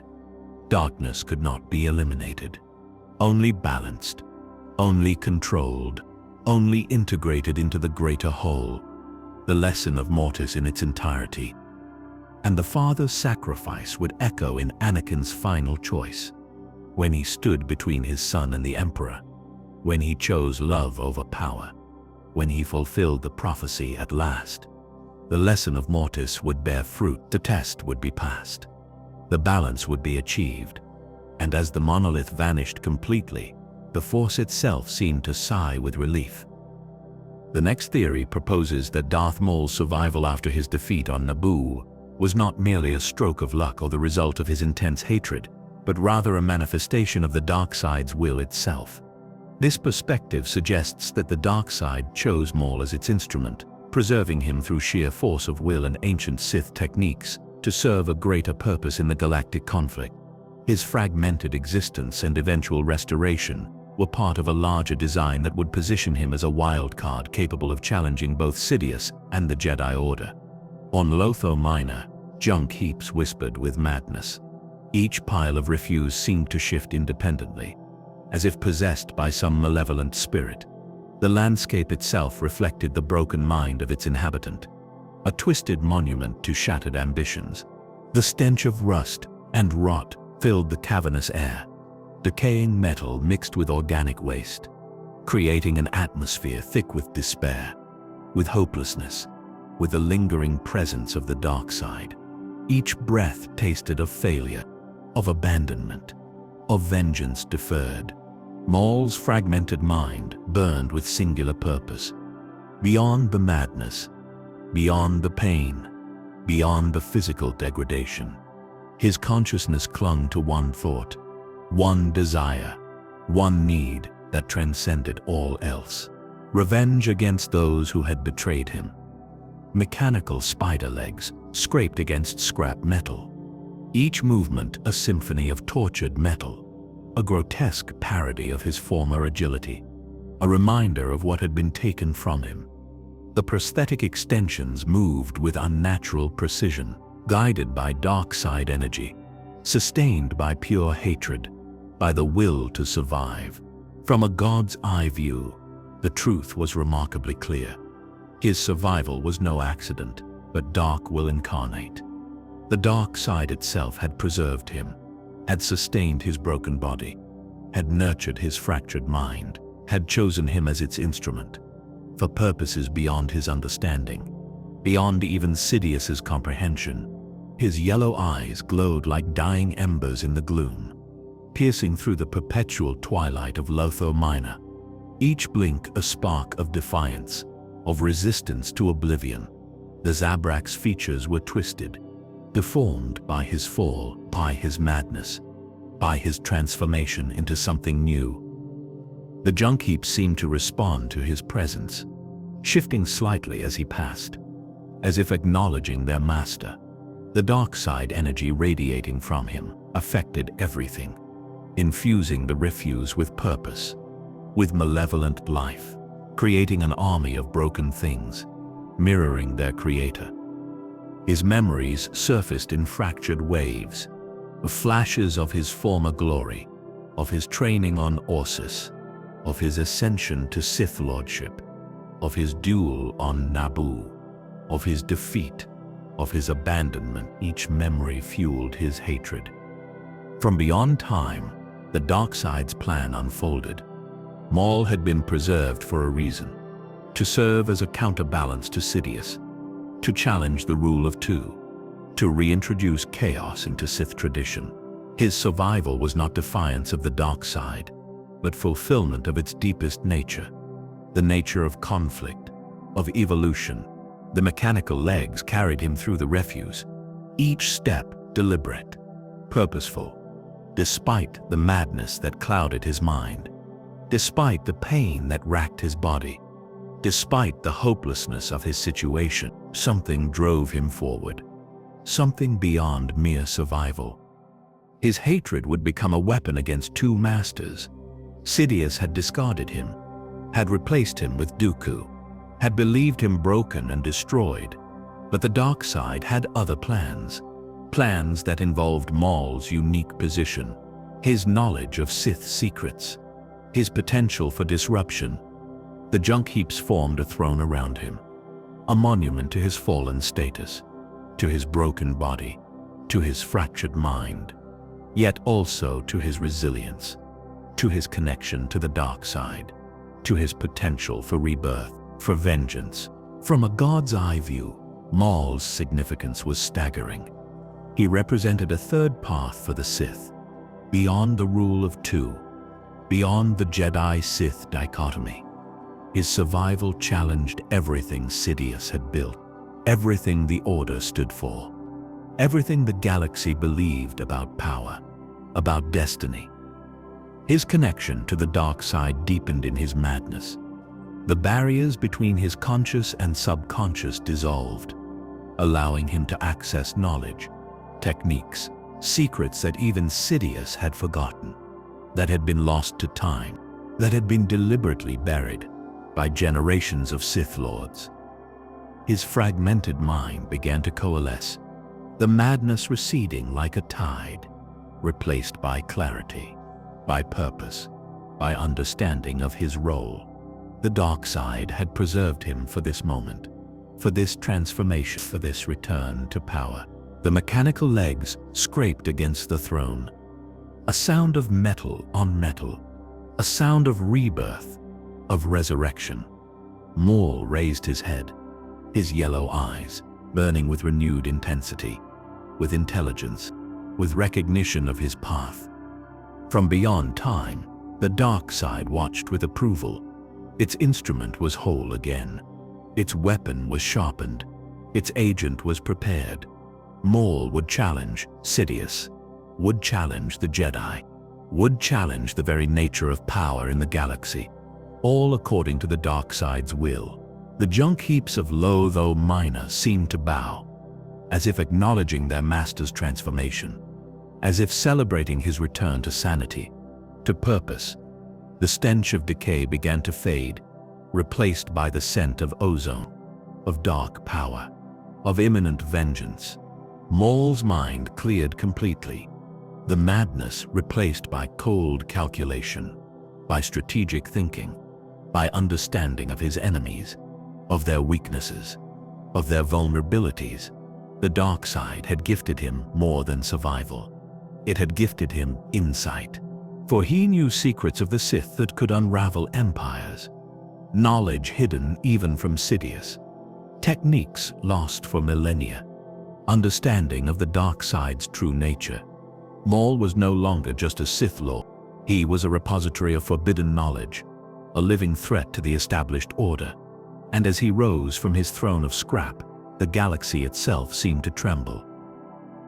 The next theory suggests the Jedi Temple bombing was not a random act of terror, but a calculated experiment designed to test the Order's response and create internal division.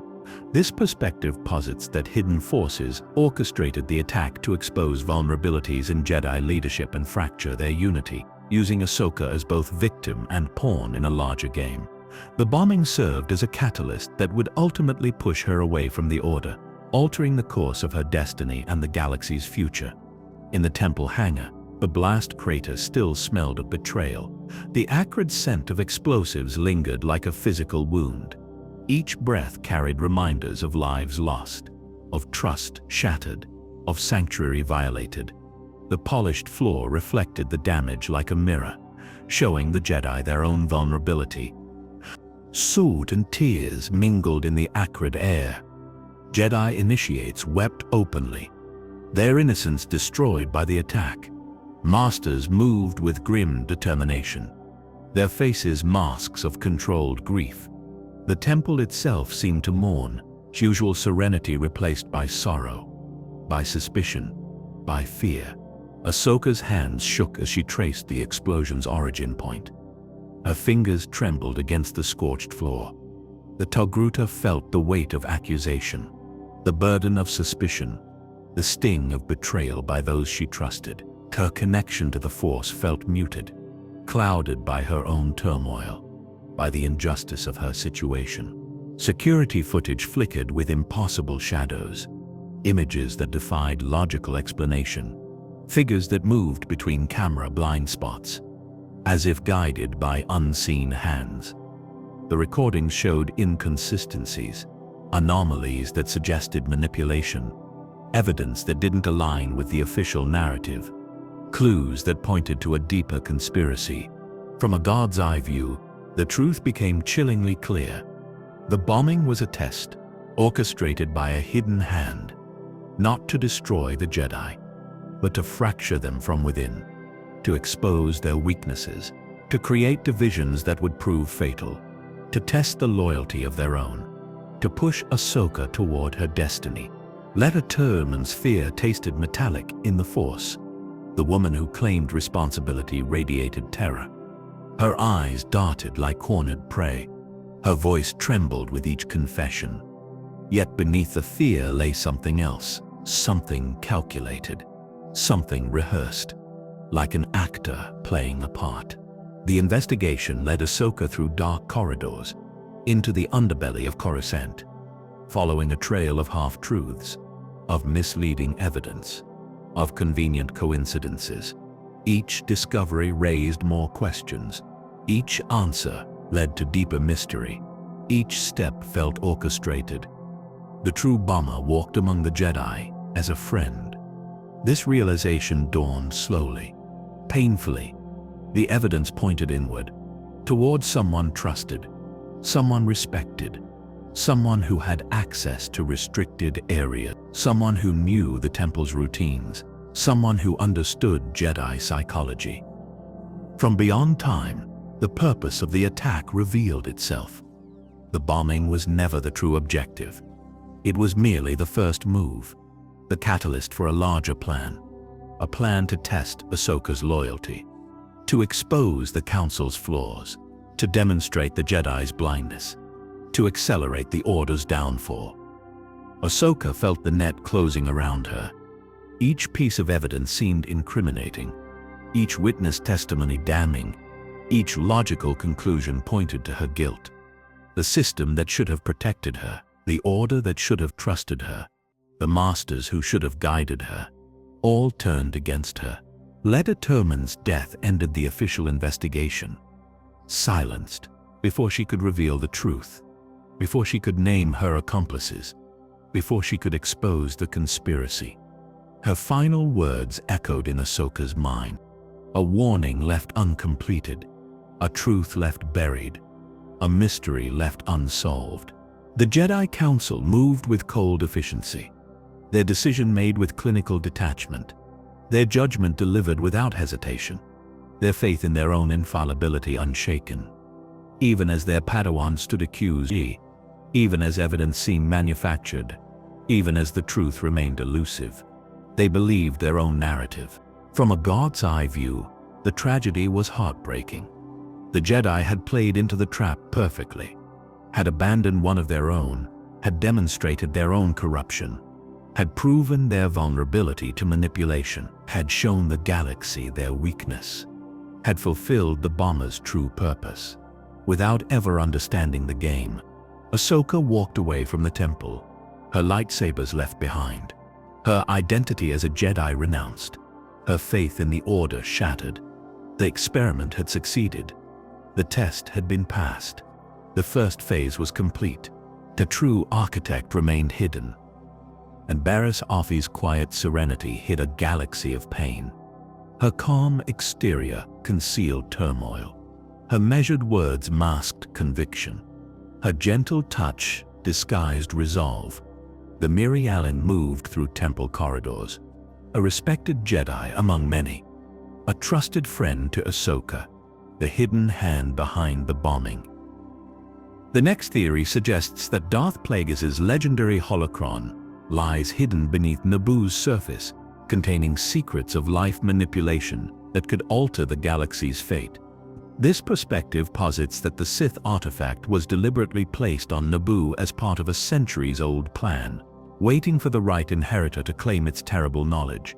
The holocron's power to create or extinguish life represents the ultimate dark side temptation, one that Palpatine has long sought to control for his own twisted purposes. Beneath Theod's pristine plazas, darkness slumbered. The gleaming city above knew nothing of the secrets below. Its elegant architecture masked ancient passageways, forgotten tunnels winding through Naboo's core, a darkness that had waited patiently for centuries.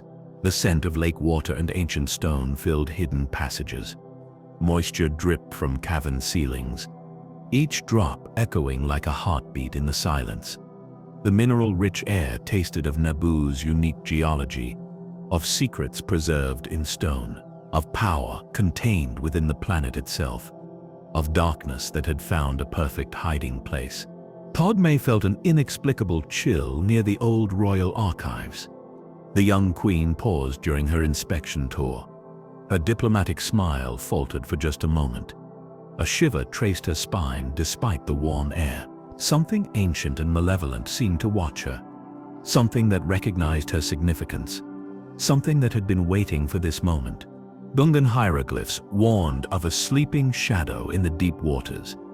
Ancient carvings depicted a figure of terrible power, a being who could command life itself. The Gungans had long avoided these sacred places. Their oral traditions spoke of the shadow's return, of a time when darkness would walk among them again, of a choice that would determine Naboo's fate. From a god's eye view, the truth was terrifyingly clear. Plagueis' holocron waited for its inheritor.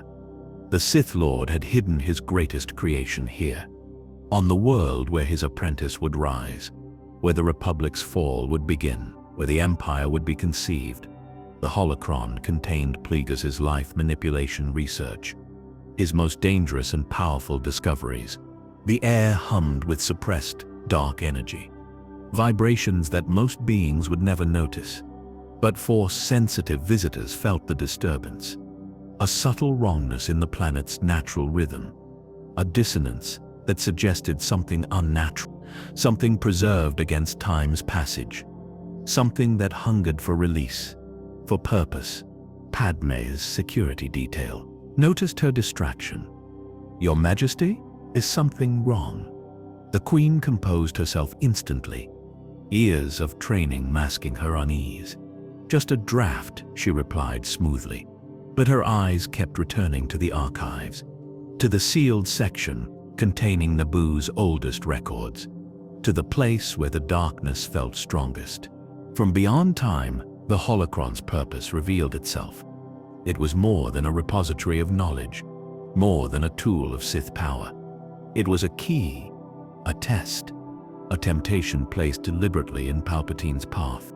Plagueis had foreseen his apprentice's ambition, had prepared this final challenge for him.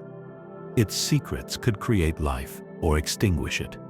The holocron contained techniques to manipulate midi-chlorians, to prevent death, to create life from nothing. Powers that defied natural law. That challenged the Force's very balance, that offered godlike abilities to those strong enough, or foolish enough, to claim them. The Gungan hieroglyphs told of a guardian, a chosen one, who would protect the sleeping shadow, or unleash it upon the galaxy. The carving suggested a time of choice approaching, a moment when the shadow would awaken, when its power would be claimed, when Naboo's destiny would be fulfilled, when the galaxy would be forever changed. Padme moved away from the archives, her curiosity warring with her unease. As Queen, she had access to the restricted section. As a leader, she felt responsible for Naboo's secrets. But as a person, she feared what she might find. The darkness seemed to call to her, a whisper at the edge of her consciousness, a promise of answers to unasked questions. From a god's eye view, the significance of this moment was staggering. Padme stood at a crossroads of fate, unaware of the power beneath her feet, unknowing of the role she would play. The holocron sensed her presence, recognized her connection to its future inheritor, reached out with dark temptation, testing her resolve. The ancient stone passages seemed to breathe around her, expanding and contracting like living tissue, responding to the holocron's awareness, to its anticipation of contact. The lake water's scent grew stronger, mixed now with something else, something metallic, something ancient, something dark. Palpatine watched from his Senate office, a holographic display showing Naboo's capital, his expression unreadable to those around him. But in the Force, his anticipation radiated like a dark star. He knew what waited beneath it, knew the power it contained, knew the role it would play in his ascension, knew the time to claim it was approaching. The holocron had been Plagueis' greatest achievement, and his final trap for his apprentice, a test of power and will, a temptation that could corrupt even the strongest. Palpatine had avoided it for years, knowing he wasn't ready, knowing the risk it posed, knowing the price it demanded. But now his plans were nearing fruition. The Clone Wars raged across the galaxy. The Jedi Order weakened with each campaign. His power in the Senate grew daily.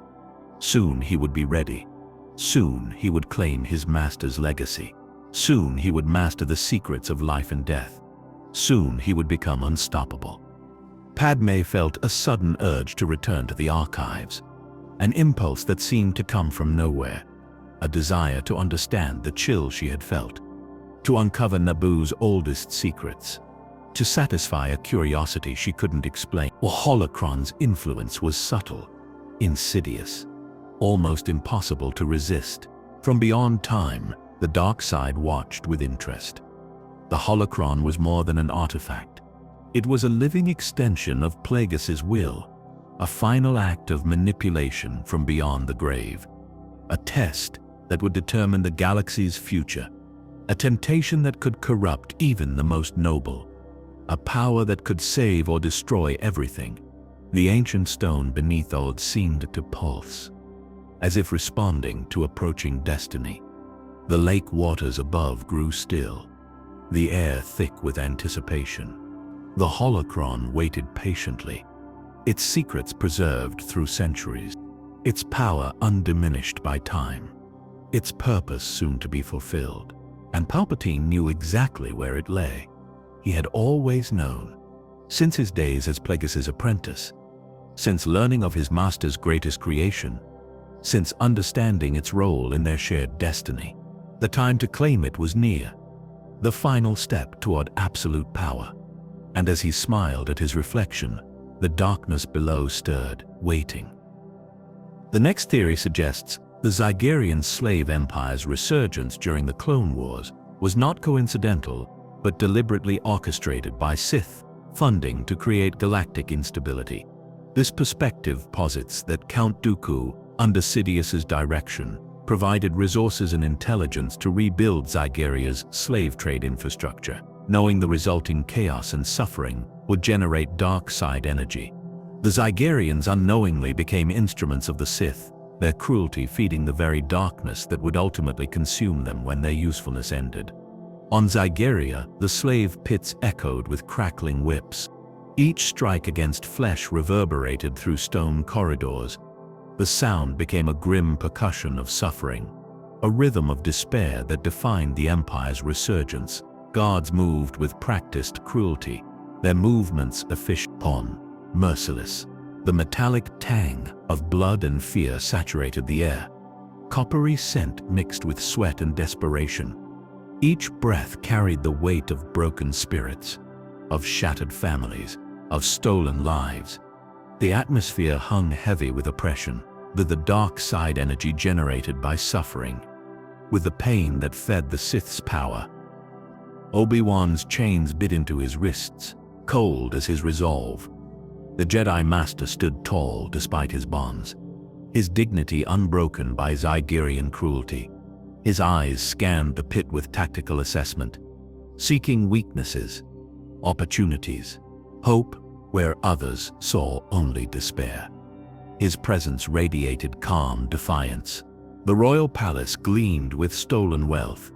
Marble columns rose toward vaulted ceilings. Gold adorned every surface. Precious gems glittered in chandeliers.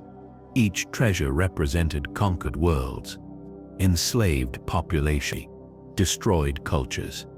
The opulence stood in stark contrast to the pits below.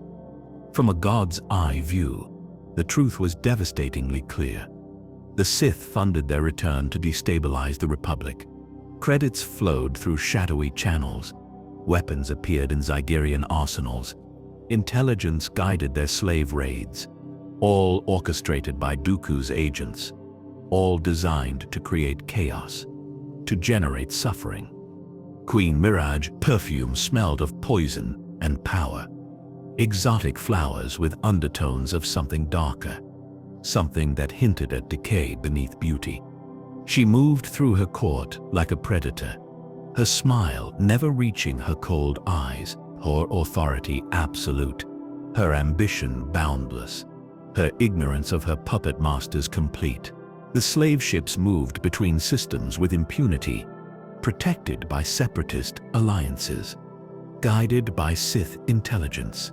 Each raid carefully calculated for maximum impact, maximum terror, maximum suffering. The Republic struggled to respond, their resources stretched thin by war.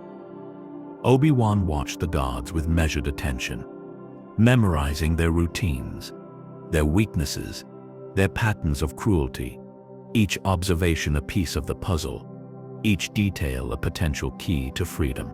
The Jedi's connection to the Force remained strong, despite the chains, despite the darkness. From beyond time, the Sith's grand design unfolded. The Zygerrian Resurgence served multiple purposes. It distracted the Jedi from true threats. It generated dark side energy through suffering. It demonstrated the Republic's inability to protect citizens. It created resentment toward the government. It weakened faith in institutions, all according to plan. Their empire's fall would fuel the coming darkness. The Zygerrians believed themselves ascendant, masters of their own destiny, architects of a new order, but they were merely tools, instruments of a greater power, their eventual destruction inevitable, their suffering repurposed for Sith ends. The whips continued their relentless rhythm, each crack a note in a symphony of pain, each cry a contribution to the dark side, each broken spirit a victory for the Sith. The Zygerrians took pride in their efficiency, in their control, in their power. Unaware they were being controlled, Queen Mirage surveyed her domain with satisfaction. The slave pits filled with new acquisitions, the treasury overflowing with profits, her influence expanding across the outer rim. She believed herself the architect of this revival, the master of her own fate, the sovereign of a resurgent empire, the perfect puppet for Sith manipulation. From a god's eye view, the irony was profound. The Zygerrians thought themselves hunters, predators at the top of the food chain, but they were prey themselves, to a far more dangerous predator, one that fed not on flesh, but on suffering, on despair, on the dark side energy they generated. Obi-Wan felt the Force stirring around him.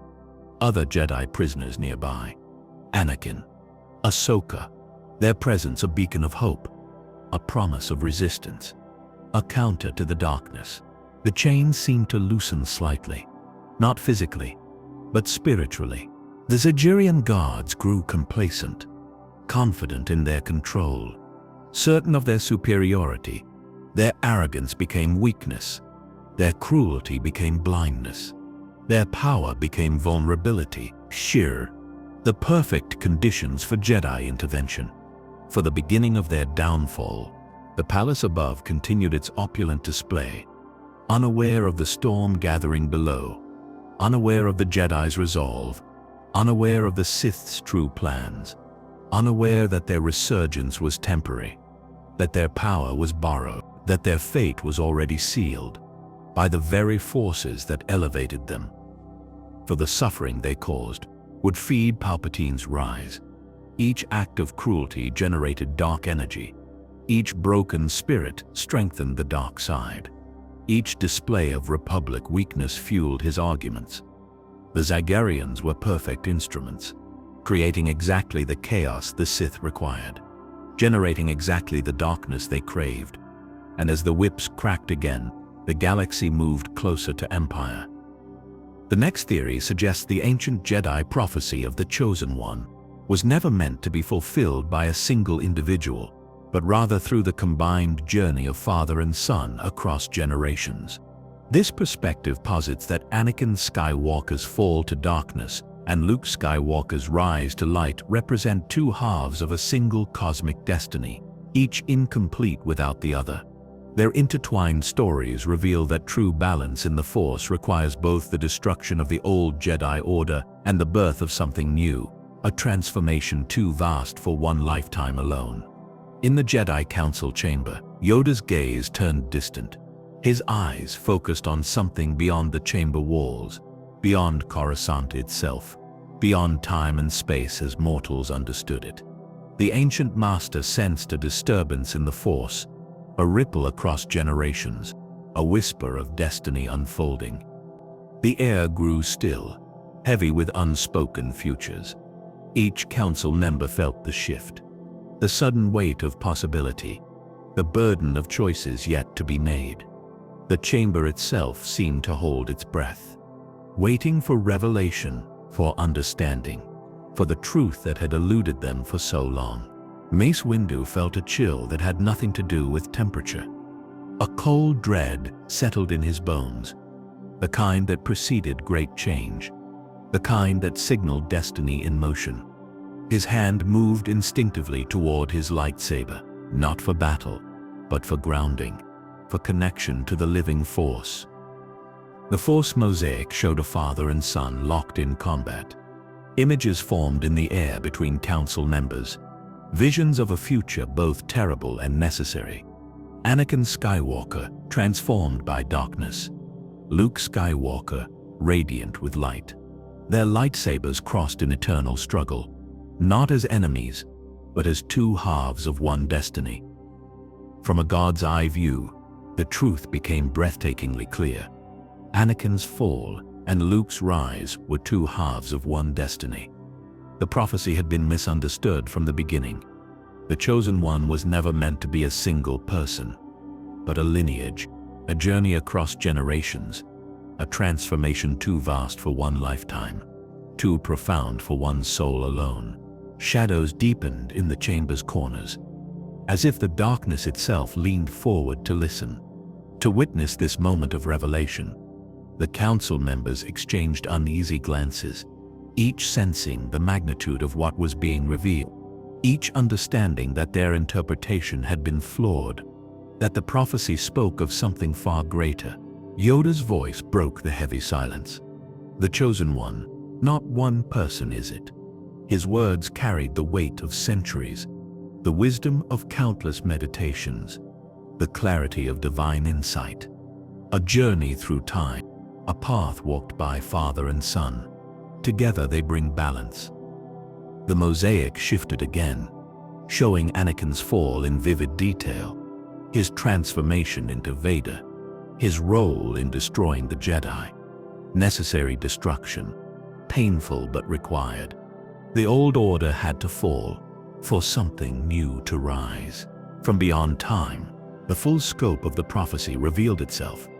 The prophecy spoke of balance, not victory, not Jedi triumph over Sith, but integration of light and dark. The end of the dichotomy that had plagued the galaxy, the end of the rule of two, the end of the Jedi's rigid dogma, the beginning of true harmony. Luke's image glowed brighter in the mosaic, his compassion for his father, his refusal to kill him, his faith in the good within. These were the keys, the actions that would fulfill the prophecy, that would bring balance through love, through redemption, through acceptance of both light and shadow. Mace Windu felt the truth settle in his heart.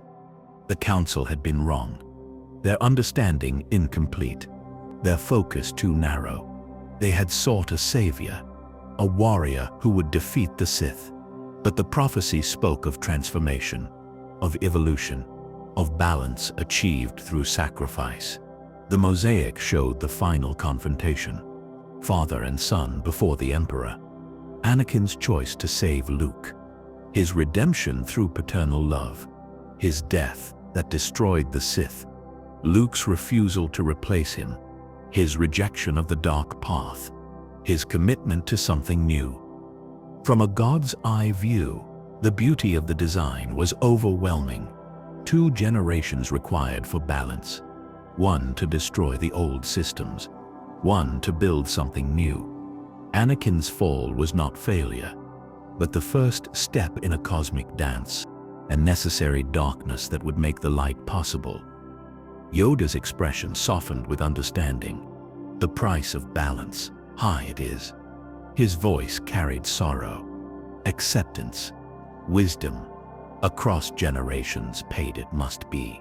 The council members nodded slowly, each feeling the weight of this truth, each understanding the cost of balance. The mosaic began to fade, the visions dissolving into the Force, leaving behind only the memory, the understanding, the terrible burden of knowledge. The council chamber returned to normal. That nothing would ever be the same. Their perception of the prophecy transformed. The air lightened as the revelation settled, the unspoken futures now acknowledged. The path ahead clearer, though no less difficult. The shadows receded from the corners, the chill in Windu's bones remaining, a permanent reminder of the price to come, of the sacrifice required, and the price would be paid across 2 generations. Anakin would fall to darkness, would destroy the Jedi Order, would serve the Empire. Luke would rise to face him, would redeem him through love, would forge a new path forward. Together they would bring balance. The next theory proposes that Clone Force 99's unique mutations were not random genetic anomalies, but were subtly influenced by the Force itself. This suggests the living energy of the galaxy intervened in their creation, making them instruments of a greater plan beyond Kaminoan science. Their extraordinary abilities may have been the Force's way of ensuring some clones could resist the darkness to come. On Kamino, the cloning tanks hummed with irregular energy. The sterile air crackled with static, making the Kaminoans' pale skin prickle with unease. Mutations in Clone Force 99's DNA glowed faintly under scanners, patterns that defied all known genetic sequencing. Hunter felt the battlefield like a sixth sense, an instinct beyond training, a presence that guided his movements in combat. Tech's fingers danced over consoles with unnatural speed, solving complex equations before they fully formed. Wrecker's strength seemed to draw from an invisible well, and Crosshair's focus sharpened to impossible precision. Whispers of the Force had woven itself into their genetic code, like threads of light in a tapestry of shadows. The Kaminoans dismissed these anomalies as useful defects, blind to the greater design at work. From a god's eye view, the Force itself had touched the cloning vets, not with intention, but with necessity. The galaxy needed warriors who could think beyond programming, who could feel the truth when others saw only orders. Lama Su observed the batch through observation glass, his elongated fingers steepled with clinical interest. Their mutations increased combat effectiveness by 37%. The words felt hollow in the echoing chamber. The scent of antiseptic and artificial nutrients filled the air, a stark contrast to the wild energy radiating from the tanks. Hunter pressed his palm against the transparent steel, feeling vibrations others couldn't perceive, a map of conflicts yet to come, echoes of battles that would test their very nature. The Force pulsed around them like a second heartbeat, one that only they could hear. Tech adjusted his goggles, scanning readouts with detached curiosity. Statistical anomalies suggest external influence. His voice remained calm, analytical, but his eyes held a flicker of something deeper, something that defied his logical framework. Wrecker laughed, smashing his fist against a training dummy. The impact sent shockwaves through the floor, energy that seemed to ripple beyond physical laws. Crosshair sighted down his rifle at a distant target. His breathing slowed, heart rate dropping. The world narrowed to a single point, where the Force guided each shot to impossible accuracy. They were anomalies in a system of uniformity, glitches in the machine of war, or perhaps the machine's greatest hope. The Kaminoans couldn't understand what they had created. Their science had touched something beyond science, something ancient and alive. The rain lashed against Tipoca City's domed roofs, each drop carrying the weight of the galaxy's turmoil. Inside, the Bad Batch moved with purposeful synchronicity, a harmony that felt almost mystical. Their bond transcended brotherhood. It resonated with the frequency of the Force itself. Hunter led them through training simulations, his senses mapping the holographic terrain, anticipating enemy movements before they manifested. "There's a pattern," he murmured. Tech nodded, fingers flying across his data pad. "Probability matrices suggest precognitive awareness." The words hung in the recycled air, too close to the truth for comfort. From beyond time, the Force watched its unlikely champions. 4 souls forged in glass and light. Their mutations were not flaws, they were adaptations to an approaching darkness. The galaxy would need soldiers who could question, who could feel when something was wrong, who could resist the coming storm. The Bad Batch were living answers to prayers not yet prayed. Nala Se monitored their vitals with growing concern. Their brain patterns show unusual activity. The Kaminoan scientist frowned at her screens. It's as if they're processing information on multiple planes. She couldn't know they were touching the Force, that their mutations opened doors to deeper perception, doors that would one day save them from Order 66, doors that made them targets of the Sith. The scent of ozone filled the training chamber. Residual energy from their latest exercise. Wrecker cracked his neck, grinning at his brothers. "Did you see that shot?" Crosshair merely adjusted his screen, a silent acknowledgement of impossible skill. Tech calculated the trajectory in milliseconds. Physics defied by 0.02 seconds.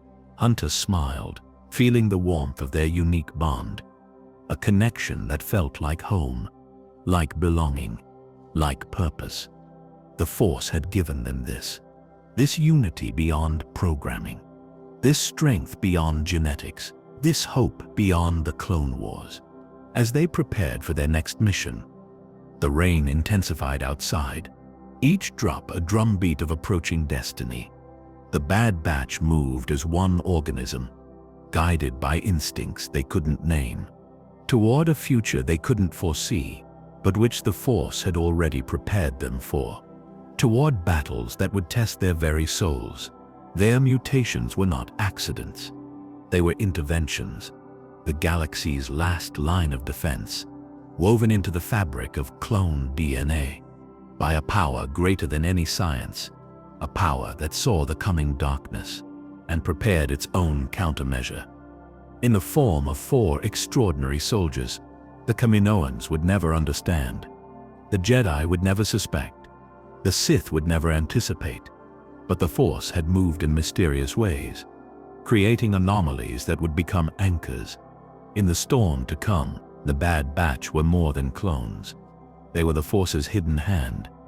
And as their ship lifted off from Kamino, carrying them toward an uncertain future, the rain began to clear, revealing stars that had watched their creation, stars that would witness their destiny, stars that knew the truth of their origins, a truth hidden in their very cells, but felt in every instinct, in every impossible shot, every superhuman feat, every moment of synchronicity.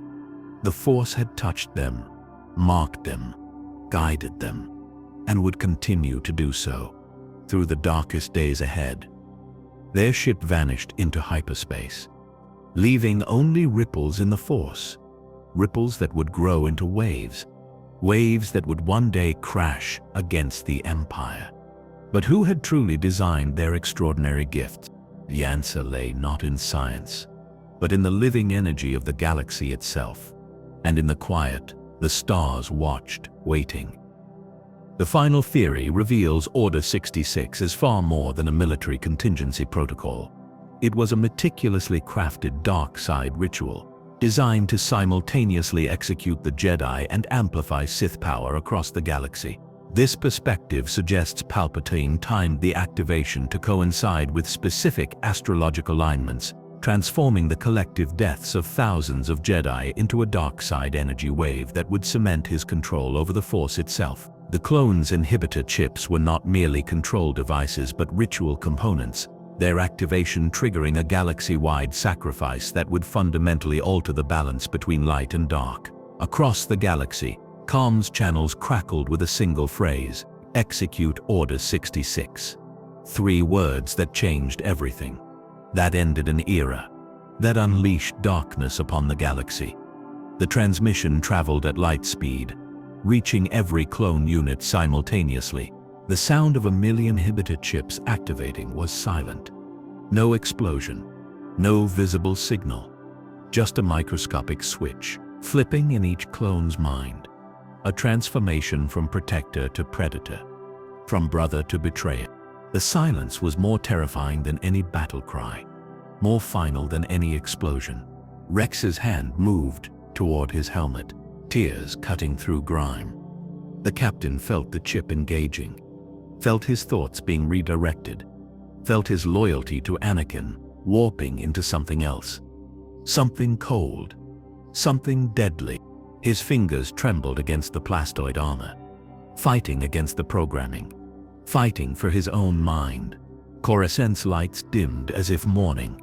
The planet-wide city seemed to bow its head, to acknowledge the tragedy unfolding, to witness the end of an age. The Jedi Temple stood illuminated against the darkening sky, a beacon of light about to be extinguished, a monument to 1,000 years of peace, about to become a tomb. From a God's eye view, the truth was horrifyingly clear. The order was not just a command, but a dark ritual. Palpatine had positioned himself in the Senate chamber, surrounded by the symbols of Republic power, channeling the dark side energy as Jedi died, each death strengthening his connection to the Force, each fallen Jedi amplifying his power, each act of betrayal fueling his transformation. The Force itself screamed as its guardians fell. A psychic shockwave rippled across the galaxy. Force-sensitive beings cried out in pain. Planets themselves seemed to shudder.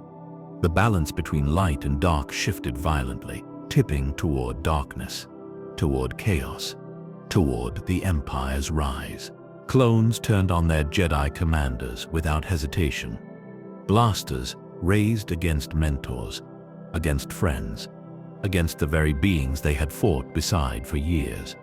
The programming was absolute, the transformation complete, the betrayal total, the dark side's victory assured. In the Jedi Temple, younglings hid in fear, their connection to the Force warning them of danger, of the approach of clone troopers, of the end of everything they knew. The temple's halls echoed with blaster fire, with cries of surprise and pain, with the death throes of an ancient order. From beyond time, the ritual's purpose revealed itself. Order 66 was not merely about destroying the Jedi. It was about harnessing their deaths, about converting their light into dark energy, about using their collective power to transform the galaxy, to create the conditions for the Empire's birth, for Palpatine's ascension to absolute power. Rex fought against the chip's influence, his training as an ARS trooper giving him resistance, his individuality providing a shield against programming, his connection to Ahsoka offering an anchor to his true self. The mental battle raged silently, invisible to those around him, yet more critical than any physical fight. The Senate watched in horror as Palpatine declared the Empire, his face transformed by dark side energy, his voice amplified by the power he had gathered. The representatives sat in stunned silence, unaware they were witnessing a dark side ritual, unknowing participants in the Republic's death, in the Empire's violent birth. In the chaos, a few sparks of resistance remained. Ahsoka felt the disturbance through the Force, knew something terrible had happened, felt the Jedi Order's collective death cry. Rex's struggle continued, his will slowly overcoming the programming, his true self re-emerging from the darkness. From a God's eye view, these sparks represented hope, small lights against overwhelming darkness, reminders that the dark side's victory was not absolute, that balance could eventually be restored, that the Jedi's legacy would survive through those who had resisted, through those who remembered, through those who would fight again. The galaxy settled into an uneasy quiet. The blaster fire ceased. The screams faded. The dark side energy dissipated, leaving behind a transformed reality. An empire where a republic had stood. darkness where light had flourished, silence where the Force had sung. Coruscant's lights remained dimmed, as if the planet itself mourned, as if it recognized the terrible cost, the magnitude of what had been lost, the scope of the betrayal, the depth of the darkness now reigning. The temple stood dark. Rex finally removed his helmet, his eyes clear of the chip's influence, his mind his own again. But the weight of what had happened settled heavily.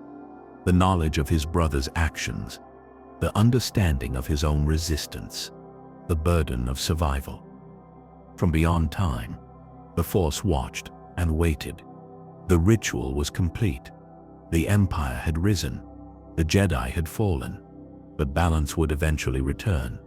Through the sparks of resistance, through the legacy of the Jedi, through the enduring power of hope. And in the quiet aftermath, the stars watched, waiting,